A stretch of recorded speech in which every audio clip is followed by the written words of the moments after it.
존경하는 헌재 재판관님, 박성재 법무부 장관, 국회 탄핵소추위원, 국회 법사위원장 정청래입니다. 피청구인 박성재 법무부 장관은 대한민국의 법무 행정을 총괄하는 법무부의 수장이자 대통령의 국정을 보좌하는 국무위원입니다. 피청구인은 검찰, 행형, 인권옹호, 출입국 관리 등 대한민국 법무에 관한 사무를 관장하는 법무부 장관으로서 그 누구보다 대통령의 국정이 합헌적으로 운영될 수 있도록 보좌해야 하는 막중한 책무를 부담하고 있습니다. 피청구인 박성재는 헌법 제89조에 명시되어 있는 계엄과 그 해제를 심의해야 되는 국무회의 국무위원의 일원입니다. 피청구인이 그 의무를 다하였는지 많은 의구심을 갖고 있습니다.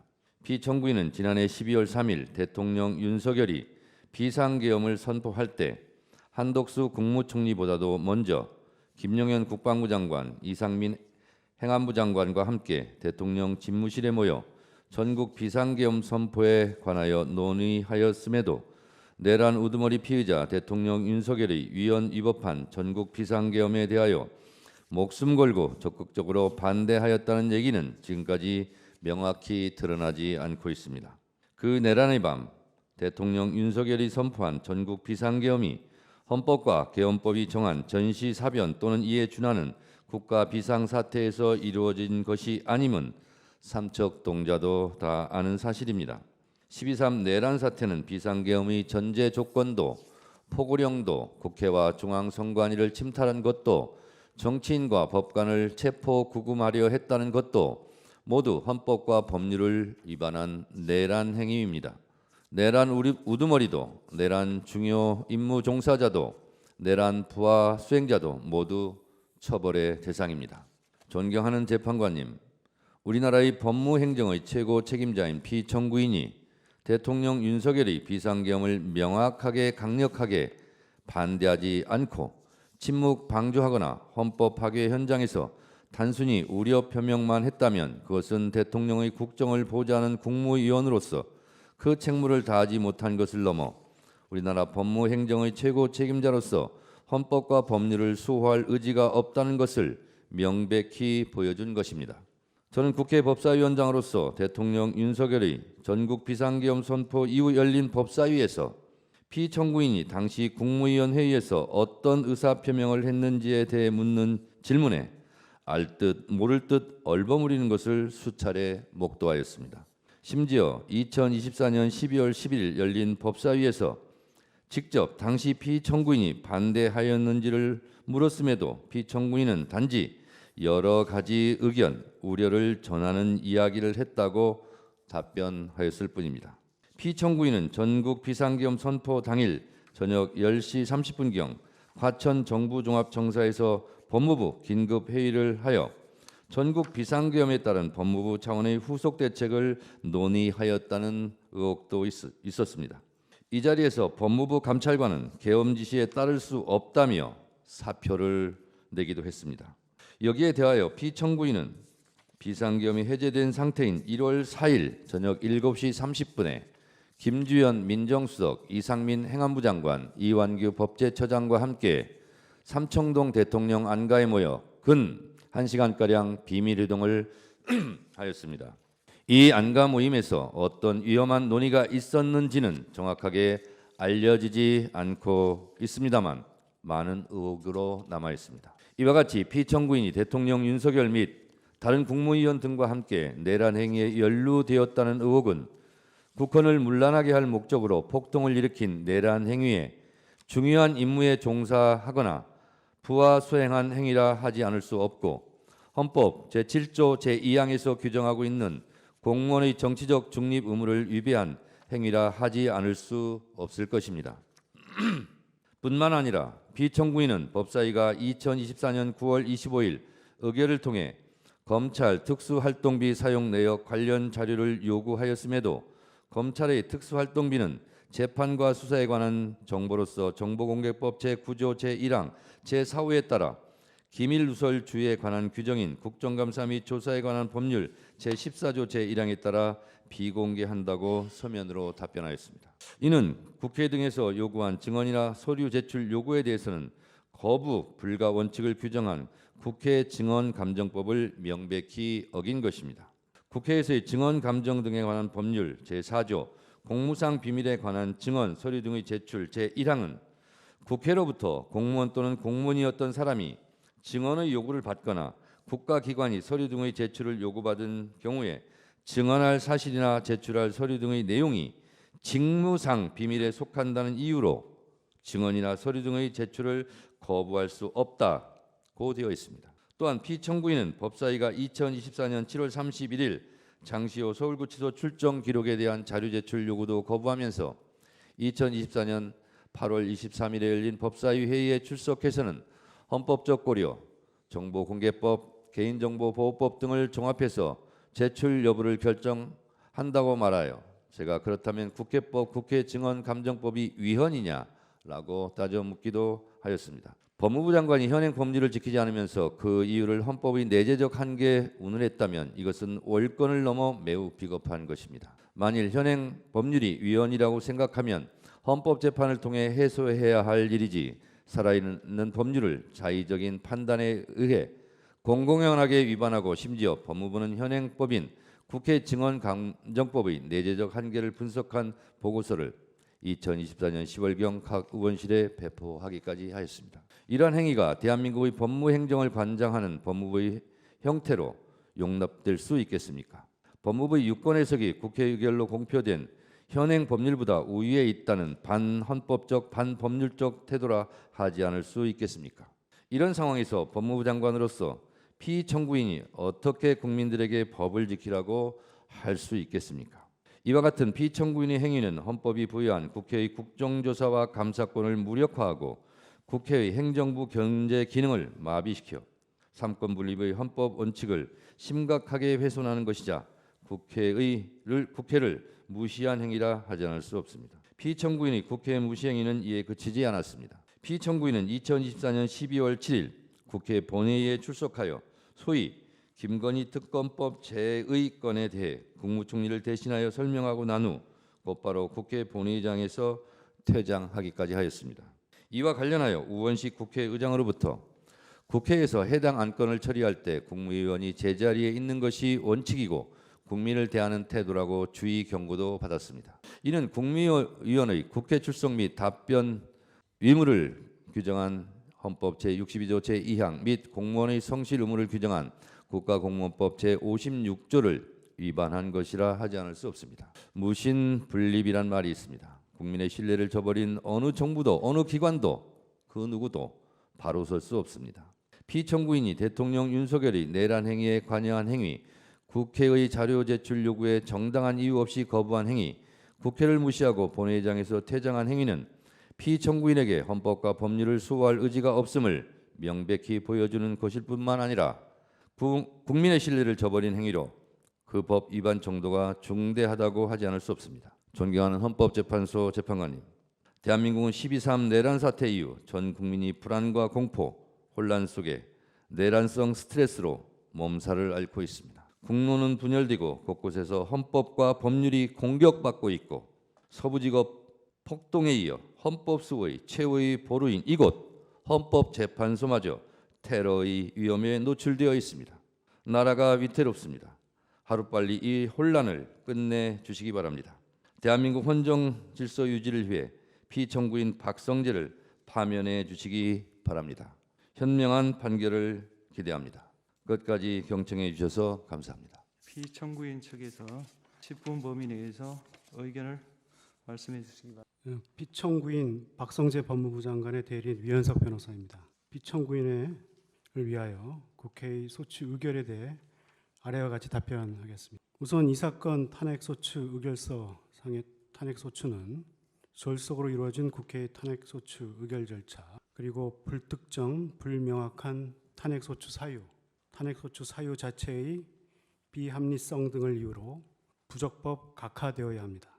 나아가 이 사건 탄핵소추 의결서의 탄핵소추 사유는 전혀 사실이 아닐 뿐만 아니라 이를 입증할 만한 그 어떠한 증거도 없으며 법리적으로 탄핵 사유를 구비하지 못하고 있는 바 조속히 기각되어야 합니다. 청구인은 피청구인의 헌법 및 법률 위배를 소추 사유로 적시하면서 1번 내란 행위, 2번 헌법 및 국회에서의 증언 감정 등에 관한 법률 위반 행위로 구성하였습니다. 이하 국회의 소추 사유에 대해 차례대로 답변드리겠습니다. 먼저 1번 내란 행위에 대해서 답변하겠습니다. 피청구인은 작년 12월 3일 저녁 대통령으로부터 비상계엄 선포 예정이라는 사실을 듣고서는 비상계엄 관련한 우려와 문제점을 제기하였을 뿐입니다. 사전에 비상계엄을 논의한 사실도 없거니와 사전에 알고 있지도 못하였습니다. 청구인은 내란 공모나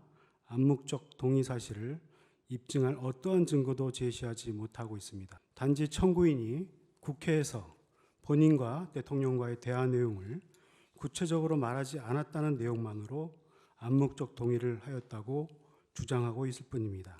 비상계엄을 막지 못한 것이 내란의 공모 동조라는 청구인의 주장은 그야말로 궤변으로 명백한 허위 사실입니다. 이른바 안가 회동에 관해서 보겠습니다. 청구인은 작년 12월 4일 안가 회동이 내란의 후속 조치나 제2의 비상계엄을 시도하는 것이라고 주장합니다. 그러나 이것이야말로 청구인의 추측에 불과합니다. 이 안가 모임은 시기적으로 비상계엄 해제 후에 이루어진 것으로 청구인이 주장하는 내란 행위와는 전혀 관련이 없습니다. 다음으로 동부구치소 구금시설 마련 지시 혐의에 관해서 보겠습니다. 피청구인은 서울 동부구치소에 정치인 등을 수용할 공간을 마련하라고 지시한 사실이 없습니다. 법무부 교정본부와 동부구치소 측이 모두 이러한 사실을 없었다고 밝혔고 청구인 주장의 근거가 된 JTBC 기사는 오보임이 명백히 밝혀져 종종 보도까지 이루어졌습니다. 결국 이 사건 탄핵소추 의결서에 1번 내란 행위라는 항목에 기재된 피청구인의 행위들은 모두 사실무근이고 청구인이 주장하는 공무원의 정치적 중립성 규정을 위반하였다고 볼 자료가 전혀 없습니다. 피청구인에게 어떠한 헌법 또는 법률 위반이 있다고 볼 수 없습니다. 다음으로 소추 의결서에 기재된 2번 헌법 및 국회에서의 증언 감정 등에 관한 법률 위반 행위 부분에 대해서 보겠습니다. 그 중에 제일 먼저 기재되어 있는 장시호 서울구치소 출정 기록 자료 제출 요구 거부에 대해서 답변하겠습니다. 법무부의 자료 제출 요구 거부가 위법하기 위해서는 그 전에 국회에서 한 자료 제출 요구가 적법한 것이어야 합니다. 그러나 청구인은 언제 어떤 절차를 거친 자료 제출 요구에 피고인이 제출 거부를 하였는지 특정도 하지 못하고 있습니다. 그리고 피청구인은 법무부를 대표하여 청구인 측의 적법한 자료 제출 요구에 대하여는 제출 가능한 자료는 모두 제출하거나 열람하도록 조치하였습니다. 다만 헌법상 기본권 제한 법률의 내재적 한계나 다른 법률들과의 관계에서 개인정보 보호 등을 위하여 제출할 수 없는 자료는 제출하지 못하였고 그와 같은 경우 그 사정을 설명 자료로 만들어 의원들에게 설명까지 하였던 것입니다. 그런데 이 사건 장시호 출정 기록의 제출을 요구한 국회의원들은 모두 탄핵 소추 사유인 모해 위증교사 혐의와 무관한 장기간의 장시호 출정 기록을 요구했습니다. 국회의 자료 제출 요구는 탄핵 소추 사유와 관련성이 없고 당시 장시호의 사생활 문제에 대한 의혹 제기 행태에 비추어 사생활 침해의 목적이 있다고 의심되는 위법한 자료 제출을 요구하였습니다.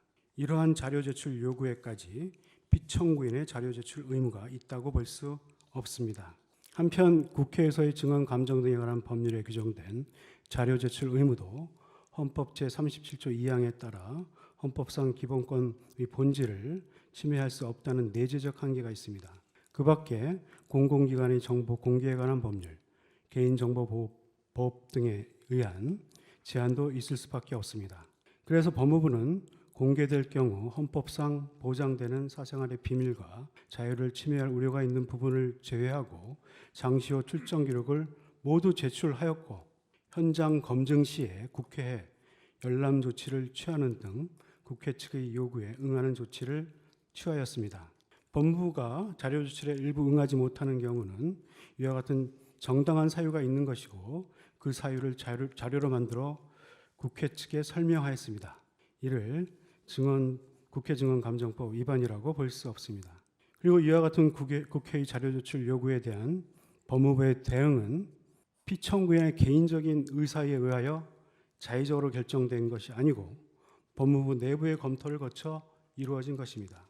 그리고 국회의 자료 제출 요구에 대하여 법무부뿐만 아니라 다른 행정 각부, 기타 사법부를 비롯한 헌법기관 등에서 정당한 이유가 있는 경우에는 자료 제출에 응하지 못하는 경우가 다수 있는 것으로 알고 있습니다. 청구인이 이를 문제 삼아 피청구인의 탄핵 사유로 삼는 것은 극히 이례적인 경우라는 것을 말씀드립니다. 다음 대전지방검찰청 특수활동비 사용 내역 관련해서 보겠습니다. 우선 특수활동비 사용 내역에 대한 자료 제출 요구는 자료 제출 요구의 절차를 준수하지 않았습니다.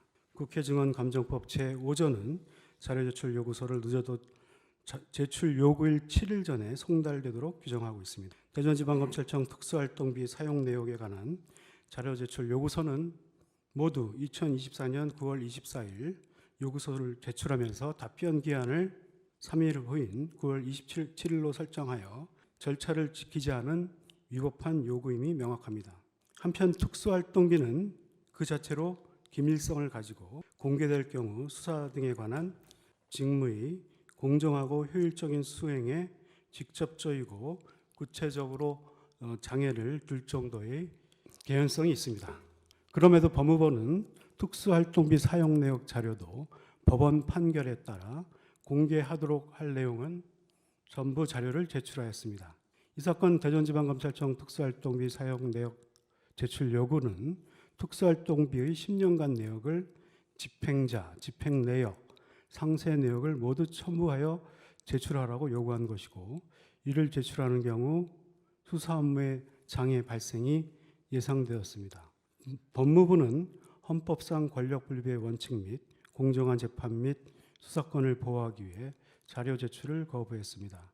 헌법상 행정부의 권한인 수사권, 소추권의 보호를 위한 자료 제출 거부가 국회 증언감정법을 위반하였다고 볼 수 없습니다. 또 청구인은 피청구인이 국회에서의 증언감정 등에 관한 법률의 내재적 한계를 법무부 자체적으로 분석했고 그 보고서를 각 의원실에 배포하여 자료 제출 요구에 대한 미답변 행위를 합리화하는 등 국회를 무시하는 행태를 보였고 이는 헌법소의 관점에서 용납될 수 없는 태도라고 그 소추 의결서에서 주장하고 있습니다. 그러나 이러한 피청구인의 행위와 국회증언감정법 제4조 1항 사이에는 어떠한 연관성도 없습니다. 국회증언감정법 제4조는 국회의 자료 제출 요구를 전제로 자료 제출 의무를 규정하는 것일 뿐 법무부 장관의 법률 분석 또는 보고서의 의원실 배포 행위에 관하여 규정하고 있지 않습니다. 법무부가 전문적인 지식과 경험을 활용하여 관련 법률을 해석하고 이에 관한 보고서를 작성하여 입법 활동을 하는 의원실에 배포하는 행위가 어떻게 국회를 무시하는 반헌법적 태도인지 이해하기 어렵습니다. 마지막으로 피청구인의 국회 본회의장 퇴장 행위에 대해서 보겠습니다. 청구인은 이를 국회 요구 시 국무위원 출석 답변 의무를 규정한 헌법 62조 2항 위반이고 국가공무원의 성실 의무를 규정한 국가공무원법 제56조 위반 행위에 해당한다고 주장하고 있습니다. 청구인이 주장하는 헌법 제62조 2항은 그러나 국회의 출석 요구를 전제로 적용되는 헌법 규정입니다.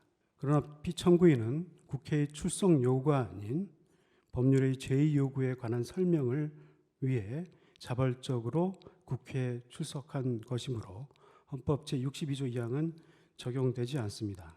설령 출석 요구가 있었다고 보더라도 피고인은 국회에 출석하여 출석 의무를 다했습니다.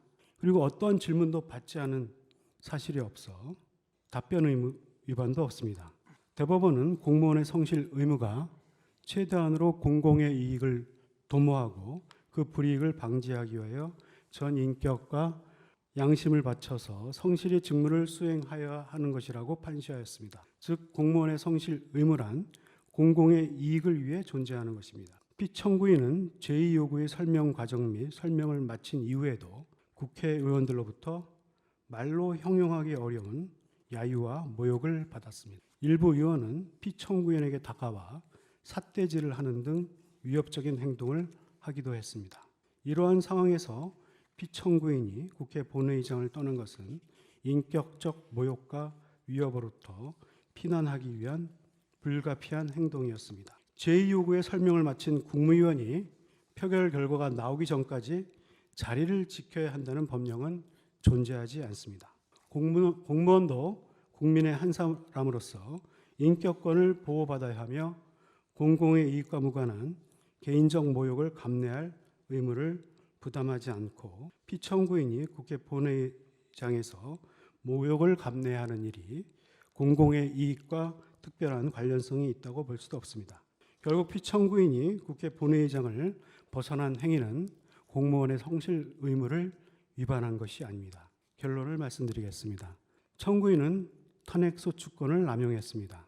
피청구인은 내란 행위에 가담한 사실이 없고 국회 자료 제출 요구를 정당한 이유 없이 거부하지 않았으며 국회 본회의장 퇴장 행위도 헌법이나 법률에 위반되지 않습니다. 설령 어떠한 법 위반이 있다고 하더라도 그 위법성이 파면을 정당화할 정도로 중대하다고 볼 수도 없습니다. 청구인의 이 사건 탄핵 심판 청구는 모두 이유 없으므로 조속히 각하 또는 기각의 결정을 선고하시어 피청구인이 조속히 업무에 복귀하여 업무에 임할 수 있도록 하여 주시기를 간곡히 부탁드립니다. 이상입니다. 예, 청구인 측은 종합 변론할 3분 추가해서 하시죠. 준비기일 결과를 변론에 상정하겠습니다. 수명 재판관인 이미선 재판관께서 진행. 먼저 양 당사자가 준비기일에 제출한 서증을 확인하겠습니다. 청구인 측은 갑 제1호증의 일부터 갑 제6호증까지 제출하셨고 모두 준비기일에서 증거로 채택이 되었습니다. 피청구인 측에서는 을 제1호증부터 제8호증의 8까지 제출하셨고 모두 준비기일에서 증거로 채택이 되었습니다. 이어서 준비기일에서 정리된 이 사건의 쟁점을 확인하겠습니다. 앞서 청구인 측과 피청구인 측에서 요지 진술, 의견 진술에서 말씀을 하셨지만 다시 한번 정리하겠습니다. 먼저 이 사건의 소추 사유는 첫 번째, 피청구인은 2024년 12월 3일 밤 비상계엄 관련 국무회의에 참석하여 비상계엄 선포에 적극적으로 반대 의사를 표명하지 않고 침묵함으로써 비상계엄을 암묵적으로 방조하였고 2024년 12월 4일 새벽 서울 동부구치소에 구금시설을 마련하도록 관련 공무원에게 지시하였고 2024년 12월 4일 밤 삼청동 대통령 안가에서 이상민 행안부 장관 등과 회동하여 내란 행위에 대한 후속 조치를 논의함으로써 헌법 제7조 제2항, 형법 제87조 제2호, 제3호를 위반하였다.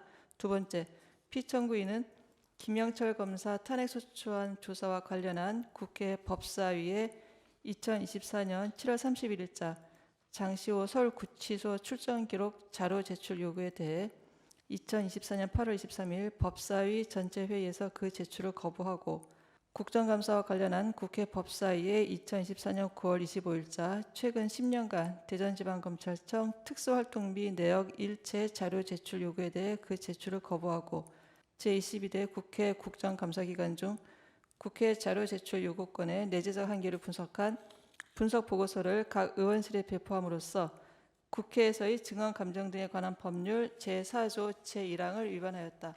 세 번째, 피청구인은 2024년 12월 7일 이른바 김건희 특검법 재표결이 진행되는 국회 본회의장에서 국무총리 대신 출석하여 관련 법안에 대한 제2요구 이유를 설명한 후 표결 결과가 나오기 전에 본회의장에서 중도 퇴장함으로써 헌법 제62조 제2항, 국가공무원법 제56조를 위반하였다라는 것으로 정리가 되었습니다.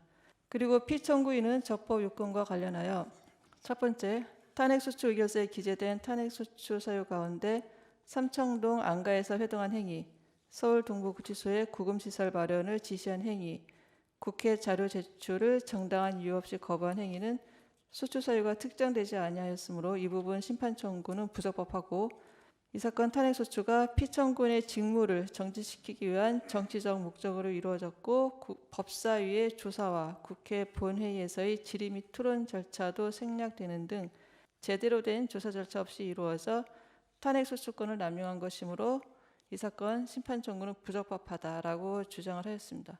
그리고 피청구인은 이 사건 소추 사유에 대해서는 다음과 같은 이유를 들어 다투고 있습니다. 먼저 비상계엄과 관련해서는 피청구인이 2024년 12월 3일 밤 대통령실에 도착한 후에야 비상계엄 선포 계획을 알게 되어 적극적으로 대통령을 만류하였을 뿐 비상계엄 선포에 암묵적으로 동의한 적이 없다. 피청구인은 2024년 12월 4일 새벽 법무부 소속 공무원에게 서울 동부구치소에 구금시설을 마련하라고 지시한 적이 없다. 2024년 12월 4일 밤 삼청동 안가에서 지인들과 모임을 가졌을 뿐 해제된 비상계엄에 대한 후속 조치를 논의하여 하지 않았고 이미 해제된 비상계엄에 가담하는 것도 불가능하다. 두 번째, 국회 자료 제출 요구 거부와 관련하여 장시호 서울구치소 출장 기록은 김영철 검사 탄핵소추안과 관련이 없고 개인인 장시호의 사생활 침해 등 기본권 침해가 우려되어 자료 제출을 거부할 정당한 이유가 있었다. 최근 10년간 대전지방검찰청 특수활동비 내역 일체는 월성 원전의 경제성 평가 조작 의혹 사건에 대한 수사 및 재판에 관여할 목적으로 이루어졌고 수사기관의 기밀 누설을 통해 수사권 수수권을 침해할 우려가 있으므로 자료 제출을 거부할 정당한 이유가 있었다. 국회 자료 제출 요구권의 내재적 한계 분석 문건을 배포한 것만으로는 국회의 자료 제출 요구를 거부한 것이라고 볼 수 없다. 세 번째, 국회 본회의장 중도 퇴장과 관련하여 피청구인이 국회의 요구에 따라 출석한 것이 아니라 자발적으로 출석한 것이고 국회 본회의 표결 결과가 나올 때까지 자리를 지켜야 할 의무도 없다라고 주장을 했습니다. 준비기일 결과의 변론 상정에 대해서 양 당사자 측에서 특별한 의견이 있습니까? 없으시죠? 네. 그 하나 말씀드리면 네. 그 당시 그 국회 측에서 그 쳐다보았다는 부분을 참고 사항으로 해서 처리한다라는 그런 의사 표시를 네, 그건 소추 사유가 아니고요. 그 일종의 뭐 정황으로 정황으로 예, 한다라고 네. 했는데 그 부분은 저희들은 동의하기는 어렵습니다. 구체적인 행위로 소추, 탄핵 소추 이게 기재된 내용이니까 판단을 구합니다. 알겠습니다. 그럼 이상으로 준비기일 결과의 변론 상정을 마치겠습니다. 예, 제출 서면 확인하겠습니다.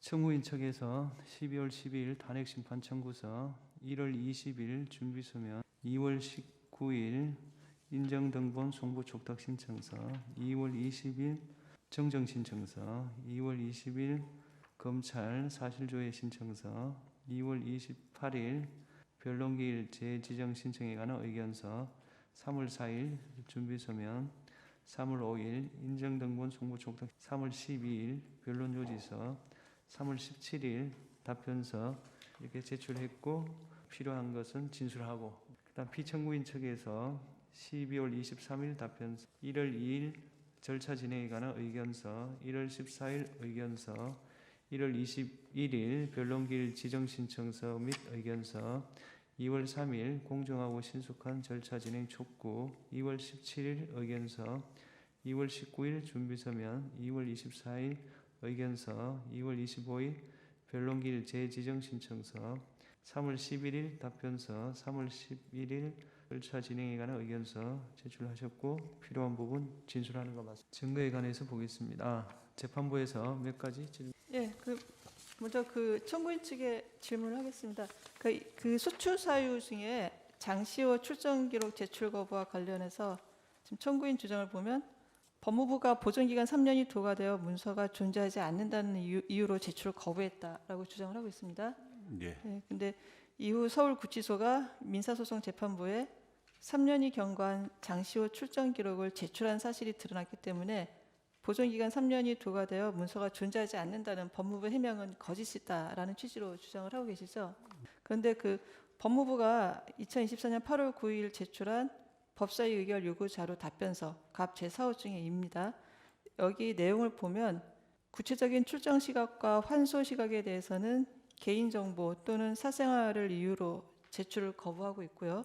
출정 일지, 호송 계획서, 접견 기록에 대해서는 보존기간 도과를 이유로 제출을 거부한 것으로 이렇게 되어 있는데 그렇다면 이 법무부가 장시호의 서울구치소 출정 시각하고 환소 시각에 대해 보존기간 3년이 도과되어 존재하지 않는 자료라고 거짓 해명을 했다고 이렇게 단정하기는 좀 어려울 것 같은데 이 부분 어떻습니까? 증거의 그 박균택 위원의 자료 제출 요구서를 보면 서울구치소가 보유 관리하는 장시호에 대한 출정 일지라고 하면서 정확한 문서의 명칭은 알 수 없지만 그 명칭 여하를 불문하고 출정 일시나 내용 등이 기재된 자료라고 이야기하고 있습니다. 그리고 그게 뭐 전자자료든 뭐 문서이든 심지어 수기 자료 일체 포함이라고 되어 있기 때문에 이 내용 중에 그러한 구체적으로 몇 시간 동안 얼마나 갔는지 이런 것들을 요구하는 것을 포함한다고 볼 수 있고, 그다음에 그 회의에서도 계속 요구하고 있는 것들이 그 구체적으로 나갔다가 들어온 시간입니다. 그 검사 김영철이 장시호를 불러서 그 답변을 교육시켰다는 그런 내용이 가장 중요한 탄핵 소추 사유 중에 하나이기 때문에 그 부분 굉장히 중요한 자료로 취급이 되었었고, 그 자료를 적어도 열람은 해야 되지 않겠느냐라는 것들이 법사위원들의 공통적인 생각이었던 것으로 추측하고 있습니다. 그럼 출정 시각과 그 환수 시각도 보존 기간 3년 도과를 이유로 거부를 했다고 그렇게 보고 계시는 거예요? 예, 그렇게 보고 있습니다. 네, 알겠습니다. 그리고 그 장시호 출정 기록 제출 거부와 관련해서 그 청구인 측은 기존에 국회에서의 증언 및 감정에 관한 법률 제4조 제1항 위반을 주장을 했는데 그 어제 제출한 답변서에는 헌법 65조, 국회 증언 감정법 12조, 국회법 또 위반, 그다음에 그 형법 227조, 230조 위반까지 이제 주장을 하고 계세요.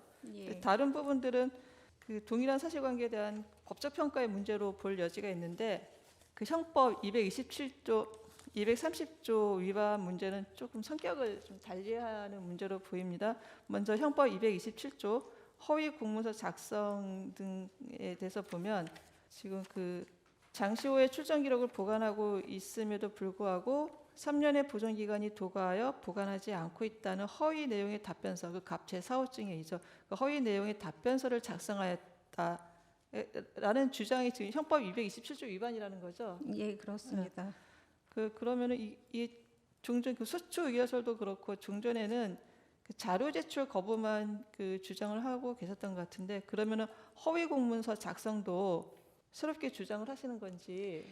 이게 뭐 법 조항은 추가가 되었지만 어떤 새로운 사실을 주장을 하는 것이 아니고 이것 자체도 장시호 출정 기록을 거부하기 위한 그런 어떤 그 일련의 과정이나 행위 중에 하나라고 보이고요.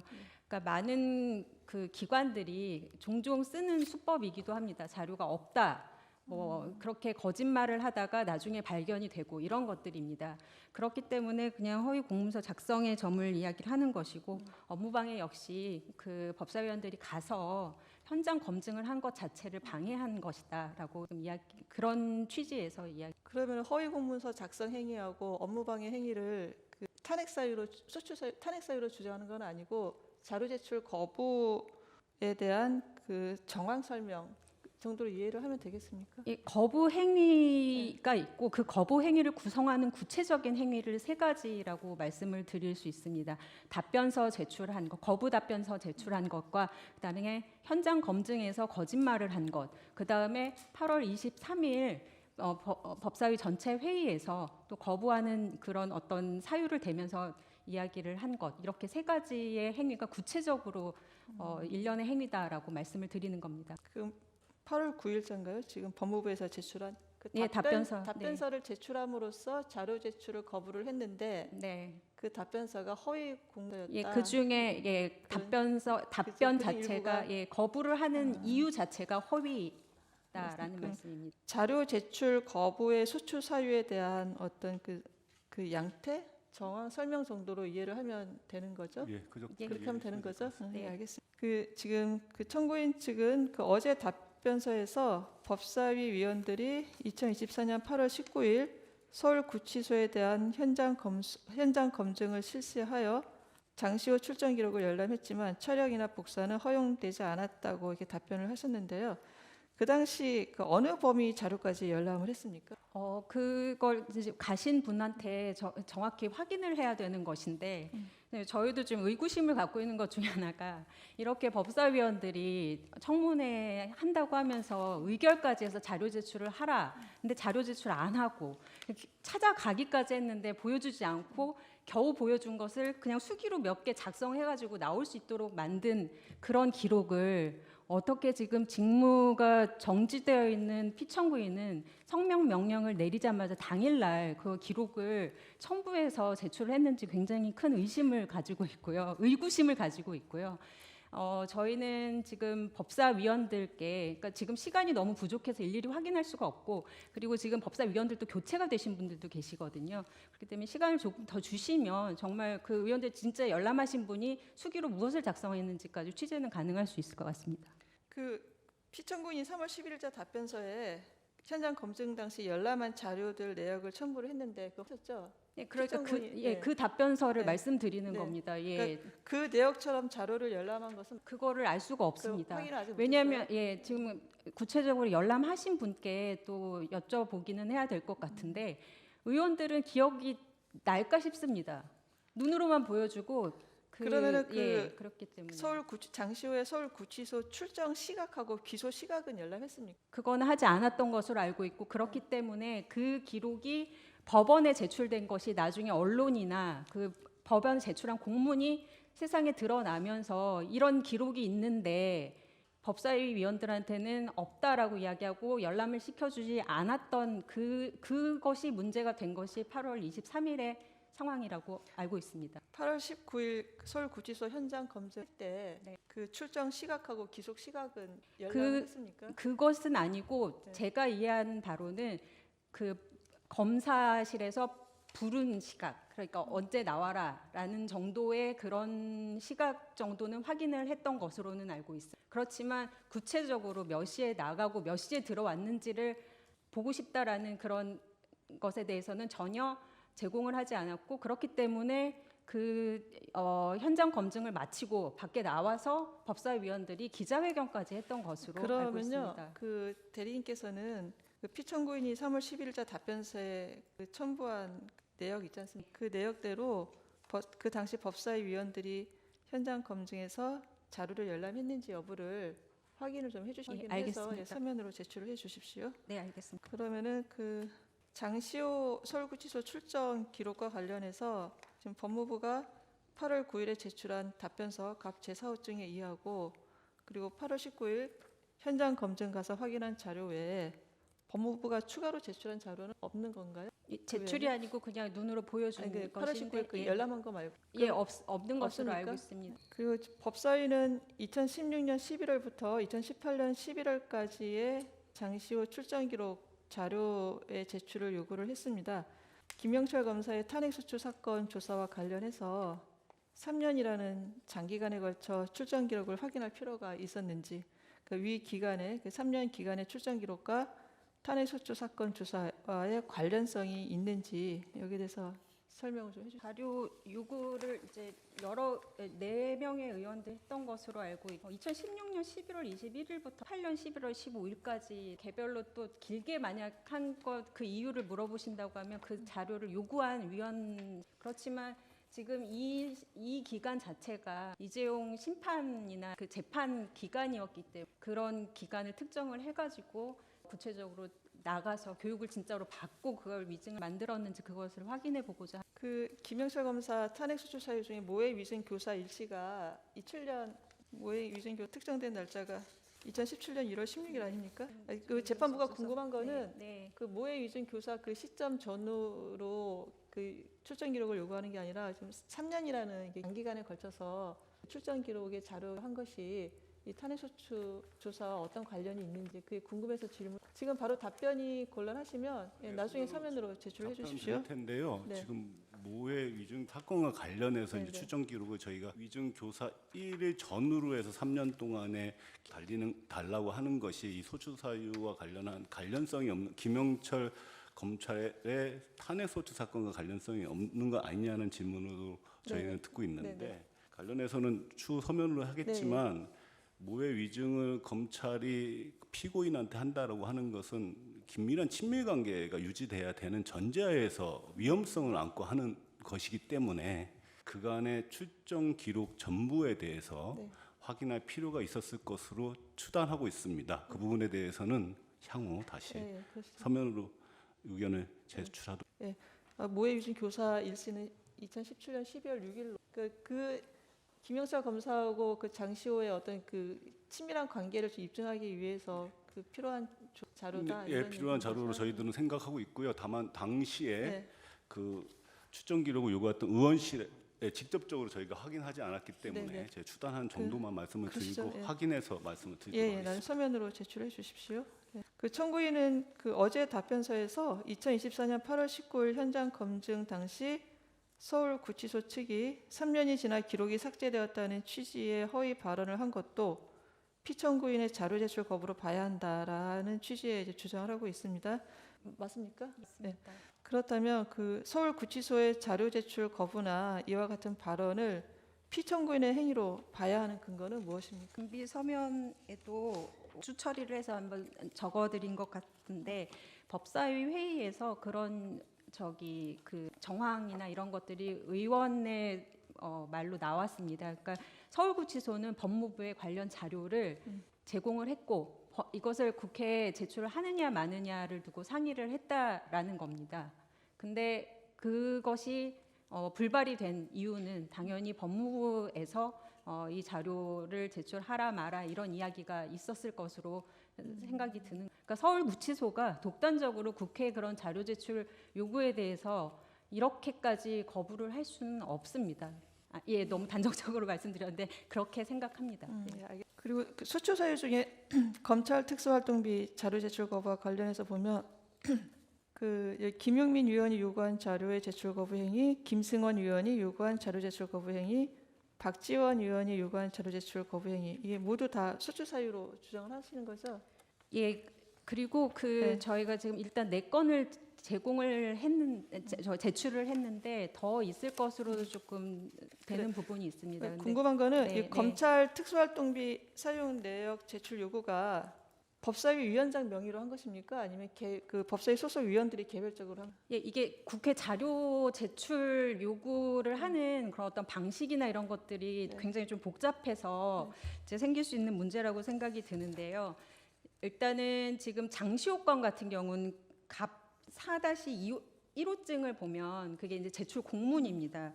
그 공문의 하단을 보시면은 여러 기관이 있습니다. 그 법사위 소속 기관이 아니라 뭐 BC 카드, 뭐 행안부 장관, 뭐 도이치모터스 등등 해서 자료 제출을 요구하는 소속 기관이 아닌 다양한 기관들에 대해서도 자료를 요구를 하는 것이거든요. 그럼 국정감사가 아니라 다른 뭐 특별위원회나 특별한 조사, 청문회일 때는 그런 식으로 이제 그 자료 제출 기관을 확대를 해서 의결을 합니다. 그렇기 때문에 그때는 그 위원장 명의 공문으로 언제까지 제출을 하라라는 것을 명시하고 의결 자체도 언제까지 제출을 하라라는 게 의결 내용에 포함이 되어서 그것을 공문으로 시행을 하게 됩니다. 그렇지만 국정감사는 이게 매년 되는 것이고 그리고 국정감사는 소속 기관만 상대를 하는 것이거든요. 그렇기 때문에 굳이 법사위원장에 그런 어떤 공문을 붙여서 이게 보내질 않고 의정자료 전자유통 시스템이라는 게 있어요. 시스템이 연결되어 있어요. 소속 기관. 그래서 개별 의원실이 그 시스템에 그 어떤 자료를 요구할지를 올려두면 행정실에서 이것을 발송을 해줍니다. 근데 이거는 어떤 의결을 갖춰서 이렇게 보낸다기보다 편의상 이런 자료가 요구가 들어갈 거다라는 것을 미리 좀 알려주는 그런 의미인 것이고요. 결국 중요한 것은 그 국정감사 계획서를 채택하는 날 의결하는 그런 것이거든요. 근데 그날 이제 갑 제11호증에 그 요구하는 그 의결 내용을 보시면 이게 이제 오늘 의결하기로 하고 감사 실시 7일 전까지 제적위원 3분의 1 이상 위원님들이 감사 대상 기관에 요구하는 서류에 대해서는 위원장이 해당 기관에 제출 요구하겠습니다라는 내용으로 의결을 합니다. 이 말은 무엇이냐면 그 제출 기한을, 그러니까 제출 요구일을 특정하지 않고 법사위에서 의결을 한다는 것입니다. 그러니까 국정감사 요구 자료는 이런 식으로 의결이 들어가는 거고 실무적으로 그 구체적인 요구서는 전자 시스템으로 각 기관에 송부가 되는 것이죠. 알겠습니다. 네. 그 일단 자료 제출은 그 법사위에서 의결은 됐고 네. 의결을 하는데 그 요구서는 개별 의원실에서 각자 보낸다는 거죠. 예, 왜냐하면 그것을 다 취합하기에는 양도 너무 많고 알겠습니다. 그리고 예. 전자적으로 다 준비가 되어 있는데 그것을 굳이 다 또 서면으로 취합해서 보내는 건 매년 있는 일인데 그 알겠습니다. 비효율적인 거. 청구인 측 질문을 피청구인 측에 질문하겠습니다. 그 법사위가 2024년 8월 19일 서울구치소를 현장 검증할 당시에 피청구인은 서울구치소 측에 법사위의 자료 열람에 협조하라고 이렇게 말한 사실이 있습니까? 아니면 어떠한 얘기도 하지 않았습니까? 현장 검증 네. 협조를 하라고 했습니다. 그 현장 검증을 하라고 했는 문제는 지금 문서 부분 서면으로 돼 열람을 했다고 제가 문서가 3년 내에 있는지 없는지 제가 직접 서울구치소 서면으로 된 없다. 그리고 자료 법사위 자료 조금 전에 저 변호사님께서 읽으셨는데 이러이러하고 위원장실로 보내주면 위원장실에서 보내겠다고 어떤 자료 말씀하시는 저 특활비나 그건 제가 나중에 질문 예, 드릴게요. 그러니까 그 현장 검증할 당시에 그 서울구치소 측에 협조할 수 있는 건 협조하라 이렇게 말씀하셨다는 건가요? 뭐 더 상세하게 지시하신 내용은 없습니까? 국회 현장 검증을 이례적이 현장 검증을 없어서 네. 볼 수 있는 자료를 보여. 근데 문제는 뭐냐? 이 개인 정보 같은 경우 보안 유지가 안 되기 때문에 우리가 형사 절차에서 내는 변호사가 그 자료를 공개하면 형사처벌 규정 국회에서는 그런 자료를 드려도 아무런 제약 없이 그날로 바로 기자들인데 풀이 돼서 나가기 그 개인정보 보호에 대해서 해당 기관에서는 좀 더 신경을 쓸 수밖에 없는 그럼 서울구치소 측에 개인정보 보호에 좀 그 신경 써라 이런 취지로 얘기를 하셨다는 건가요? 아닙니다. 그건 아니고요? 해당 예. 기관에서 그런 아. 업무를 취급하면서는 그 부분에 힘을 갖고 주의를 할 수밖에 없습니다. 그 피청구인께서 서울구치소 측에 얘기한 거는 그냥 협조할 수 있는 만큼 협조하라 이 정도 얘기를 하셨다는 건가요? 예, 현장 검증 예. 온다고 하시니까 예. 더 구체적인 지시는 없으셨고요? 무슨 일이 벌어질지도 구체적인 예. 지시가 있을 수가 없어요. 알겠습니다. 지금 그 법사위가 그 8월 19일 서울구치소를 현장 검증할 당시에도 서울구치소 측은 법사위 위원들에게 장시호의 구체적인 서울구치소 출정 시각하고 귀소 시각에 대한 자료는 공개하지 않은 걸로 보이는데요. 그 맞습니까? 그 확인해 보셨습니까? 로는 네. 그 기소와 기재돼 있는 하나의 전자 자료 뽑아준 것을 그럼 그 자료를 그 3월 11일자 피청구인 답변서에 그 첨부한 그 내역서 있지 않습니까? 네, 그게 그 자료 지금 말씀하신 그 자료입니까? 그 열람시켜준 자료입니다. 열람시켜준 자료? 예. 네. 그게 네. 그러니까 그때 현장 검증할 때 그 위원들이 볼 수 있게 출력을 해서 그 한 자료라는 거죠? 문서가 돼 있는 거 아니고 네네. 그 전자 기록이 뽑아서 만든 그 자료. 그럼 그거를 그 현장 내용을 의원님들께 다 갖다 드리고 현장 검증 때 현장 검증 이후에 한 걸로 알고 현장 검증 이후에요? 현장 검증 보시게만 했고 있어요. 그 현장 검증 때 그 자료를 열람할 수 있도록 네, 했다는 현장 검증 말씀이신가요? 때 그 자료를 열람할 수 있도록 제공을 했고 예. 그 후에 서면으로 출력해서 그리고 그 다음에 더 나아가서 말씀드리면 그 후에 왜 법원에 낸 자료는 우리를 못 보게 하냐 해서 그 자료까지 나중에 장관님 비출해가지고 의원실마다 찾아가면서 다 보여드리고 설명했습니다. 그 3월 10일자 답변서 뒤에 그 첨부된 그 표 있지 않습니까? 네. 그 표는 그때 현장 검증 당시에 만들어진 그 자료는 아니에요? 나중에 만든 거예요? 그 추출한 자료입니다. 그 네. 위원님들께서 오신 국회의원께서 오셔가 전산상에 있는 부분을 열람하셨습니다. 네. 예. 그때 그 위원들은 종이를 본 게 아니라 그 화면을 본 거예요? 그 열람했다는 게? 적어 가시고 아니, 그러니까 봤다는 게 그 자료를 보신 게 그 자료를 본 게 아니라 그 화면을 본 겁니까? 그 전산 화면을? 여러 가지 자료 중에 네네. 보실 수 있지만 네. 그 남아 있는 전산 자료로 그 네. 전산 다시 정리하겠습니다. 그 현장 검증 그 당시에는 그 답변서 뒤에 붙은 그 자료를 본 게 아니라 그 전산 자료를 본 거고 답변서 뒤에 붙은 자료는 나중에 예, 위원님들이 보신 자료들을 열람하신 자료를 다시 추출해서 추출해서 붙여드린 겁니다. 예. 추출해서 그거하고 그 법원에 제출한 자료는 또 다시 의원실에 다시 그 제출을 하신 거예요? 네. 그렇습니까? 예, 알겠습니다. 그러면 그 장시호 출정 기록 출전 기록 자료 제출 요구에 대해서 법무부가 이제 국회에 제출한 자료는 그 법사위 답변서하고 지금 방금 말씀하신 그 자료 외에는 따로는 없는 거죠?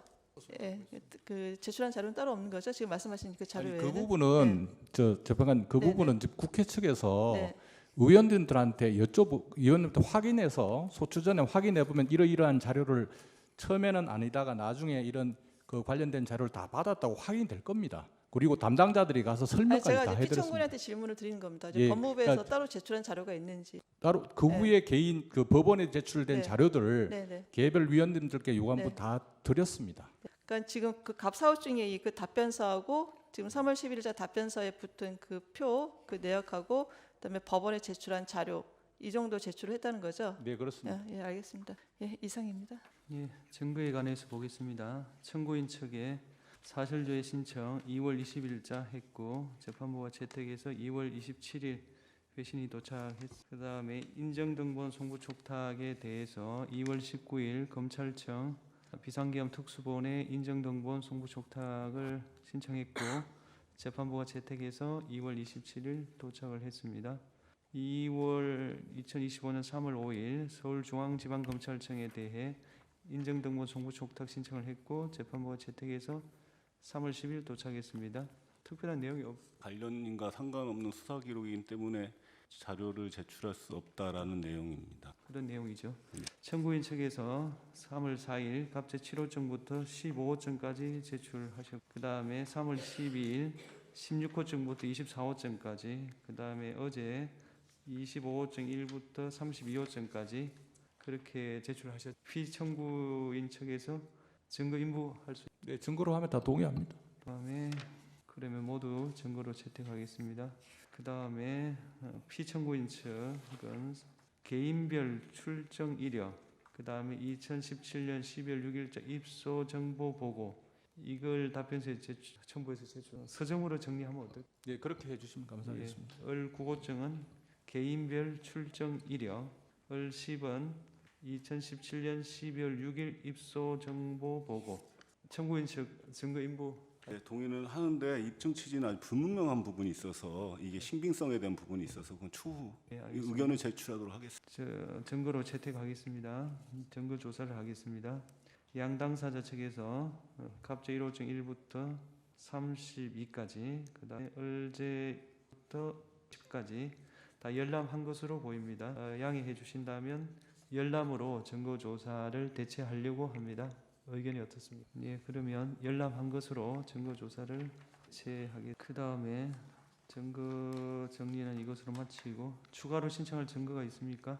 아까 좀 말씀을 드리려고 했었는데요. 수사기관에 관련해 피청구인이 피의자로 중앙지검에서 사건이 계속 중에 있지 않습니까? 중앙지검을 상대로 인증등본 송부 촉탁을 했는데 인증등본 송부 촉탁에 대해서 관련 자료에 대해서 존재함에도 불구하고 수사와 관련된 자료이기 때문에 제출할 수 없다라는 취지로 해서 저희가 증거조사에 상당히 애로를 겪고 있습니다. 법재판소법에 의하면 피청구인에 대한 신문을 할 수 있다라고 되어 있기 때문에 저희 피청구에 대한 신문을 그건 좀 힘들 것 같습니다.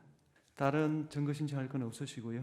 특별하게 그거 외에는 예, 그러면 오늘 변론을 종결하기에 앞서서 종합 진술을 들어보겠습니다. 청구인 측에서 23분 범위 내에서 진술해 주시는데 단 하나 그 PPT에 보면은 국회법 93조를 거론을 하셨습니다. 그 93조는 소추 사유에 없었던 것 같은데 주장하시는 건가요? 국회법 93조? 소추 의결서의 국회법은 준비 서면 아니, 어제 답변서 제출하면서 조금 작성을 하긴 했는데요. 국회법 93조 규정이 그 국회 안건 심의에 관한 규정입니다. 본회의는 안건을 심의할 때 질의 토론을 거쳐 표결한다라는 부분입니다. 이 질의가 성립을 하려면 국무위원들이 출석을 해야 되는 것이고요. 여기에 근거해서 국무위원들이 소관 법률이 본회의에 상정이 될 때 출석을 하도록 되어 있다고 합니다. 당시 의사국장을 통해서 취재를 한 것이고 당시 피청구인 역시 그 전날 그 협력관을 통해서 내일 이런 안건이 올라갈 것이다라는 것을 모두가 다 알고 있지만 그래도 구두로 통지를 하였다고 했습니다. 그러면 소추 네. 사유를 주장하시는 건가요? 예, 그 법률 규정에 대해서는 헌법재판소가 직권으로 판단하실 수 있으니까 저희는 참고로 법률 규정 위반 여부에 대해 부분에 대해서 그건 규정을 넣었다고 생각하시면 될 것 그러면 이 정도만 그렇게 적어 놓겠습니다. 그렇게 첨가하는 예. 취지에서 저희가 검토해서 의견을 제시한 것으로 네, 알겠습니다. 자, 보시면 돼요. 종합 변론해 주십시오. 2024 헌나 법무부 장관 박성재 탄핵 사건 청구인 측 주변론을 하겠습니다. 주변론의 순서는 탄핵 관련 헌법 및 법률의 규정, 피청구인에 대한 탄핵 소추 진행 경과 및 사유를 먼저 다음 피청구인의 헌법 및 법률 위반에 관하여 소추 의결서 및 그간의 변론 과정에서 구체화된 7가지 사유를 중심으로 살펴보고 피청구인에 대한 소추 사유의 위법의 중요성에 대해 설명드리는 순서로 하겠습니다. 먼저 탄핵 관련 법률의 규정, 헌법과 법률의 규정을 살펴보도록 하겠습니다. 헌법 제65조는 제1항에서 국무위원, 행정각부의 장이 직무집행에 있어서 헌법이나 법률을 위배한 경우에 국회가 탄핵 소추 의결을 할 수 있다고 규정하고 있습니다. 또 같은 조 제2항 본문에 국회 제적위원 3분의 1 이상의 국회 제적위원 과반수의 찬성으로 국회 탄핵 소추 의결을 한다고 규정하고 있으며 이를 구체화한 헌법재판소법 제48조에도 동일한 내용의 규정을 두고 있습니다. 따라서 국무위원의 직무집행에 있어 헌법이나 법률 위반이 있는 경우에 국회의 탄핵 소추는 권한이자 헌법 수호의 관점에서 보면 국회의 의무라고.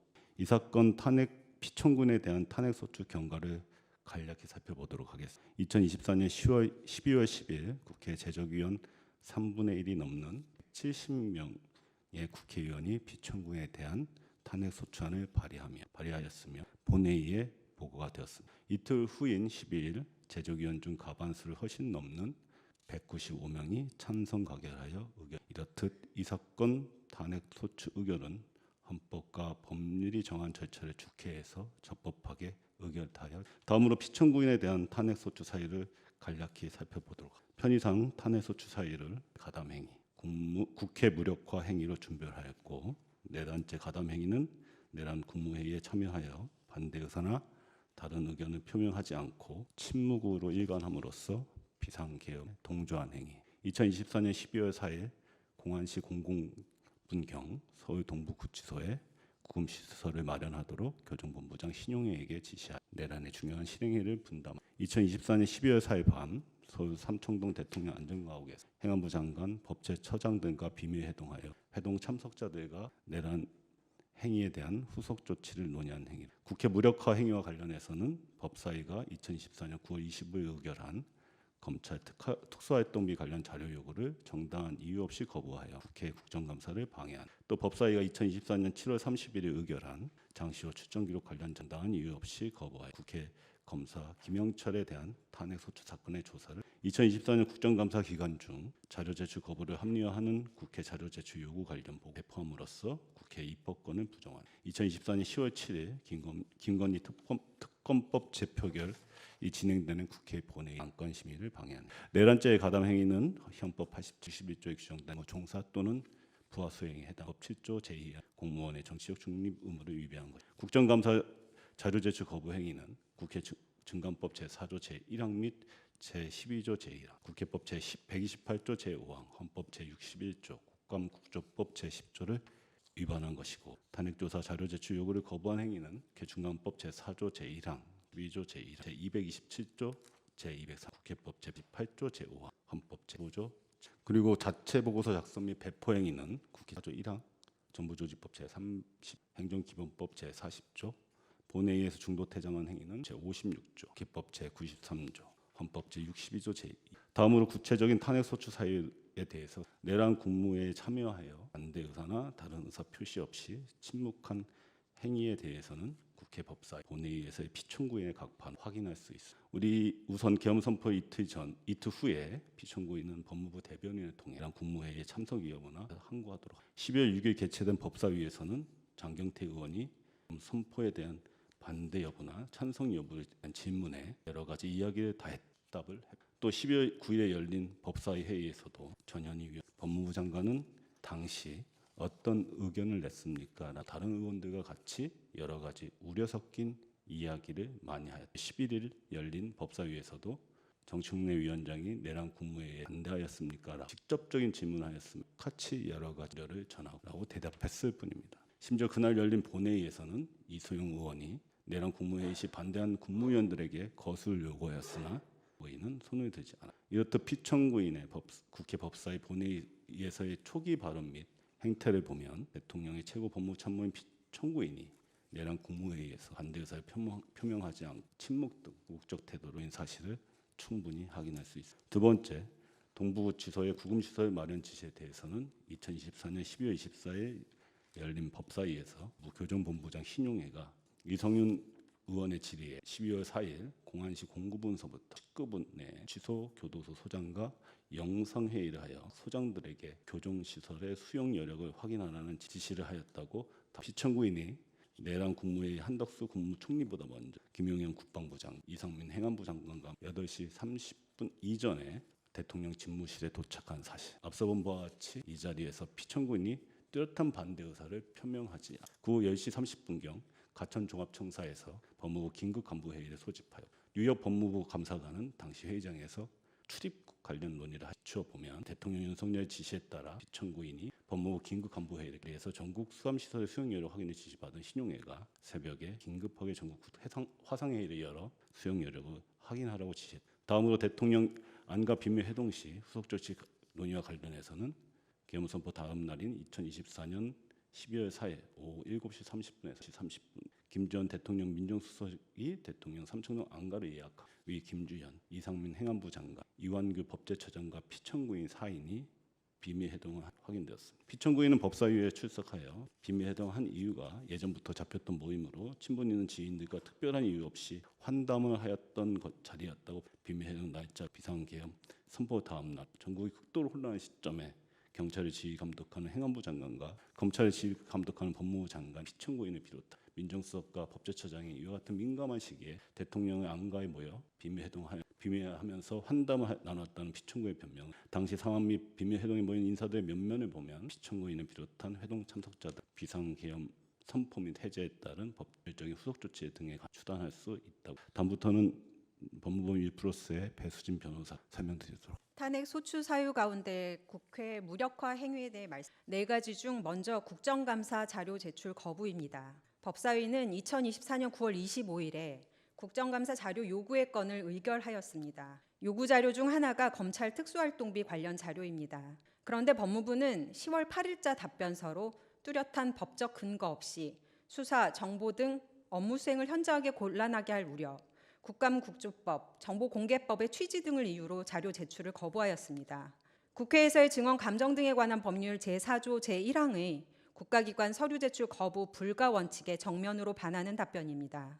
이 법은 누구든지 국회 서류 제출 요구를 받은 때에는 반드시 따라야 하는 법입니다. 특히 국가기관의 자료 제출 의무, 자료 제출 거부 불가 원칙이 규정되어 있습니다. 이에 따르면 국가기관은 직무상 비밀을 이유로라도 서류 제출을 거부할 수 없고 유일하게 법상 허용되는 것은 군사, 외교, 대북 관계의 국가 기밀에 관한 사항인데 이 경우에도 법에 정해진 절차를 거쳐야 가능합니다. 그런데 피청구인은 법상 허용되지 않은 사유를 들어 서류 제출을 거부하고 국회법에서 규정하고 있는 10일 이내는 물론 국정감사에서 통상 이해되는 수감일까지라는 서류 제출 기한을 준수하지 않았습니다. 참고로 야당 법사위원들이 국정감사는 물론 전체 회의에서 기회가 있을 때마다 검찰 특수활동비 관련 자료 제출 요구하고 촉구하고 또 촉구했습니다만 법무부는 끝까지 제출하지 않았습니다. 따라서 피청구인은 국회 증언감정법의 국가기관 서류 제출 의무, 국정감사 협조 의무를 위반하였고